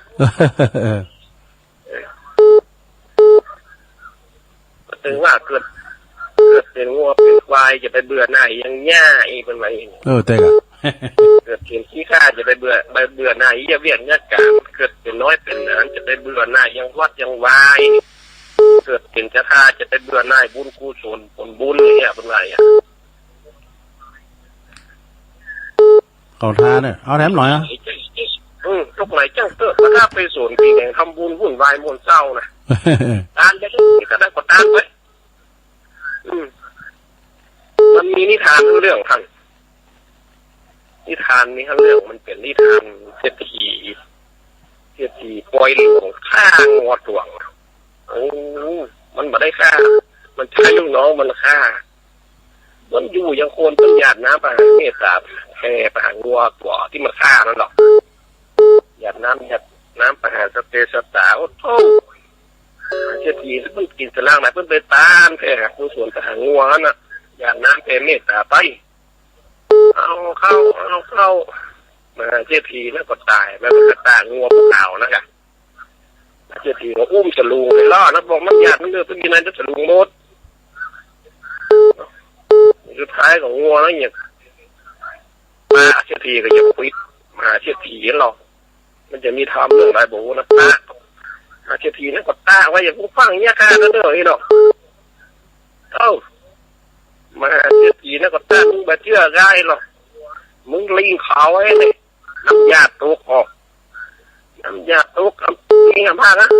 เขาตกตุกเพื่อมาได้ควิดจะกำโอ้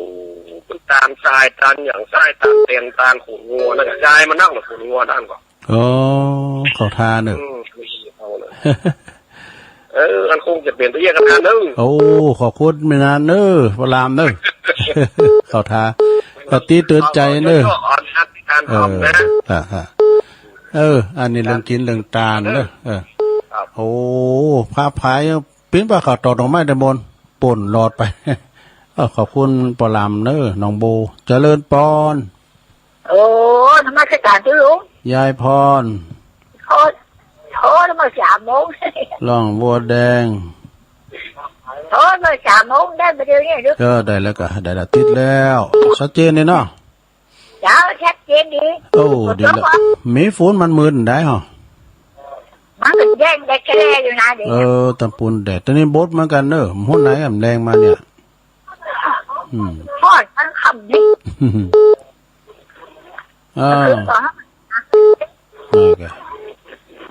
ยินดียายพรในไลน์เนอะเดี๋ยวฟังต่อแถม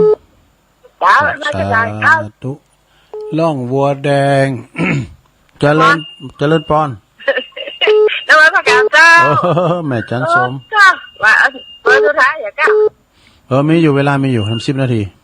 เอาพี่โคอยู่ก็เท่ามันมืดขนาดถ้ามีฝุ่นอยู่กันพี่โคจะไหวดิถามว่าสายแห้งว่ามาแห้งก็เท่าน่ากันวันนี้สายถี่วันนี้สายถี่กันเนอะที่แคบเหมือนกันอะว่าทอดปิลุดน่าแกจะรักใจตัวลุงได้ฟังอยู่ขอบคุณหลายๆนะการแม่จันโสมไม่คุณมันมาถึงหมูแล้วอันนี้ไม่อายได้ยินเนาะไม่อายเนาะหลังกัดไม่สาวเจริญปอนจ้าไว้สาเจ้าตุลุงเจ้าแม่อยู่ทั้งใดอยู่เวียงเป่าเจ้าโอ้แม่ชีกะเจ้าแล้วเจ้าที่กันทันนีเนาะบดมืดเหมือนกันอยู่เจ้าตั้งนี้ก็บดเหมือนกันนะเจ้านะคะมันบดมืดเหมือนกันนะเจ้าฟังชัดเจนดีเนาะเจ้าฟังชัดเจนดีอยู่เจ้าขอบคุณแม่ชีหลายๆเนอะตัวหาลูกไปมันได้แล้วเนาะโจดปล่อยไปก่อนเถอะอีกอ่ะขายปีไม่บอกว่าลุงมาให้เห็นแล้วก้นก็เป็นหางการก็เป็นโนดแล้วอีกเจ้าเจ้าตาลุงเลยกำลังใจเจ้าสมเด็จเอาหลักเพิ่นบอกว่าเกิดทำจ่าได้ปีน่ะนกปอเฮยทำบ่ดอกปอเฮยเจริญปอนมาสักการเจ้าตุลุงไม่ทองอ่ะเจ้าไม่ทองอย่าแม่ทองสันป่าแดงเนาะเต็งตัวตัวมันจะใกล้กับเลยตีไปเดือนนี้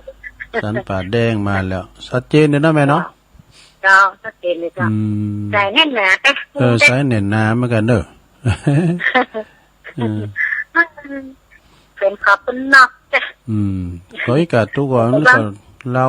ย้ำไปอ่ะเนาะเราเรื่องต่างๆเตทำพองเศรษฐีกับผ้าเมย์พองเศรษฐีกับผ้าเมย์ก่อนอายุนักนะไปนี่ปวดโตแต่เมย์ถึง6 คุณอ่ะเมย์ก็ตายลามอดอ่ะลูกไปลูกเคยลูกแต่ตายหมดบริวารญาติมิตรมีไผอ่ะจะไม่จางอู่ก็ไปสามโตเก่าอ่ะตายก็ตายอีกแล้วว่าได้มนต์ตัวเจ้ามาเตะกับเนี่ยยินดีนะแม่เด้อขอไว้ดิมนต์ตัวเจ้าทำเอาทำมาเตะก็รอทำอย่างทำมหาวิทย์หมากา ดูยาวกว่าเมียเลยนี่มาลำบากเลยเอามกร้อยปีนี่พอดีแล้วเนาะเนี่ยอันนี้มีแต่นะโลอันเจ๊ขิดจุนะในกันในธรรมเนี่ยมันขออายุครับมันเทพไทยเทวดาละพันปีนะดูเคยมาเทศกรรมหรออันนี้เป็นธรรมแต่ในน้ำจะว่าตูมาขิดจุนะแล้วก็เปิดก็ว่ามีเมย์6 คุณนะก็คือตายไปหมดเมย์คนเก่าก็ตายเมย์คนนั้นก็ตายไปเขียวเบามั้งวะอันเดียนฮัลโหลฮัลโหลเจริญปอนแม่ยังแม่ยังท่านจับเจ้าอ๋อแม่โบพัดเนาะใช้ปากกานะแม่เนาะทำตับเต้าฟังตลอดทำแม่โทรหาโทรบัดติดแล้วที่มือตกบัดเดียวนี้นะนั้นทำตับเต้านี่ใช้ปากกานะแม่เนาะเจ้าดีละชัดเจนให้ลมออกแล้วเนาะเจ้าแต่ให้ลมนะไม่คำเนี่ยมอกอะเจ้ายินดีนะแม่เด้อเจ้าการว่าจะเจ้าจัดตู้เจ้าแกงให้ลมเนี่ยใส่มันถูกไว้กะใส่พักเพชรเนี่ยที่มันดอกเหลืองนะเหมาะการนั้นก็ให้ลูกอ่อนนะเฮามา1ก้ายนะแล้วเฮาเอามาจิพริกป่นนี่นะต้มเหมาะในลงเด้อเอาแล้วเนาะศรัทธาญาโยมเนาะถึงเวลาตัวลุงต้องย่างแล้วรายการอื่นประมาณรอถ่าแล้วเนาะขอบคุณเด้อกูเสียงกูสายเดี๋ยวบุญมาหยุ่นเด้อกันนะอินดูเปิ้นเจริญปอนราชการครับรอบ2โอ้หลวงพ่อกฤษชัดเจนนะดีกะหลวงพ่อตอนฉันไม่ชัดเจนแล้วก็คนเลิกโทรแล้วมั้งเนี่ยชัดเจนตอนนี้ชัดเลยดีกะไอ้รอบแรกนั้นเป็นเรื่องครับไว้สาครับพ่อครับไว้สาครับ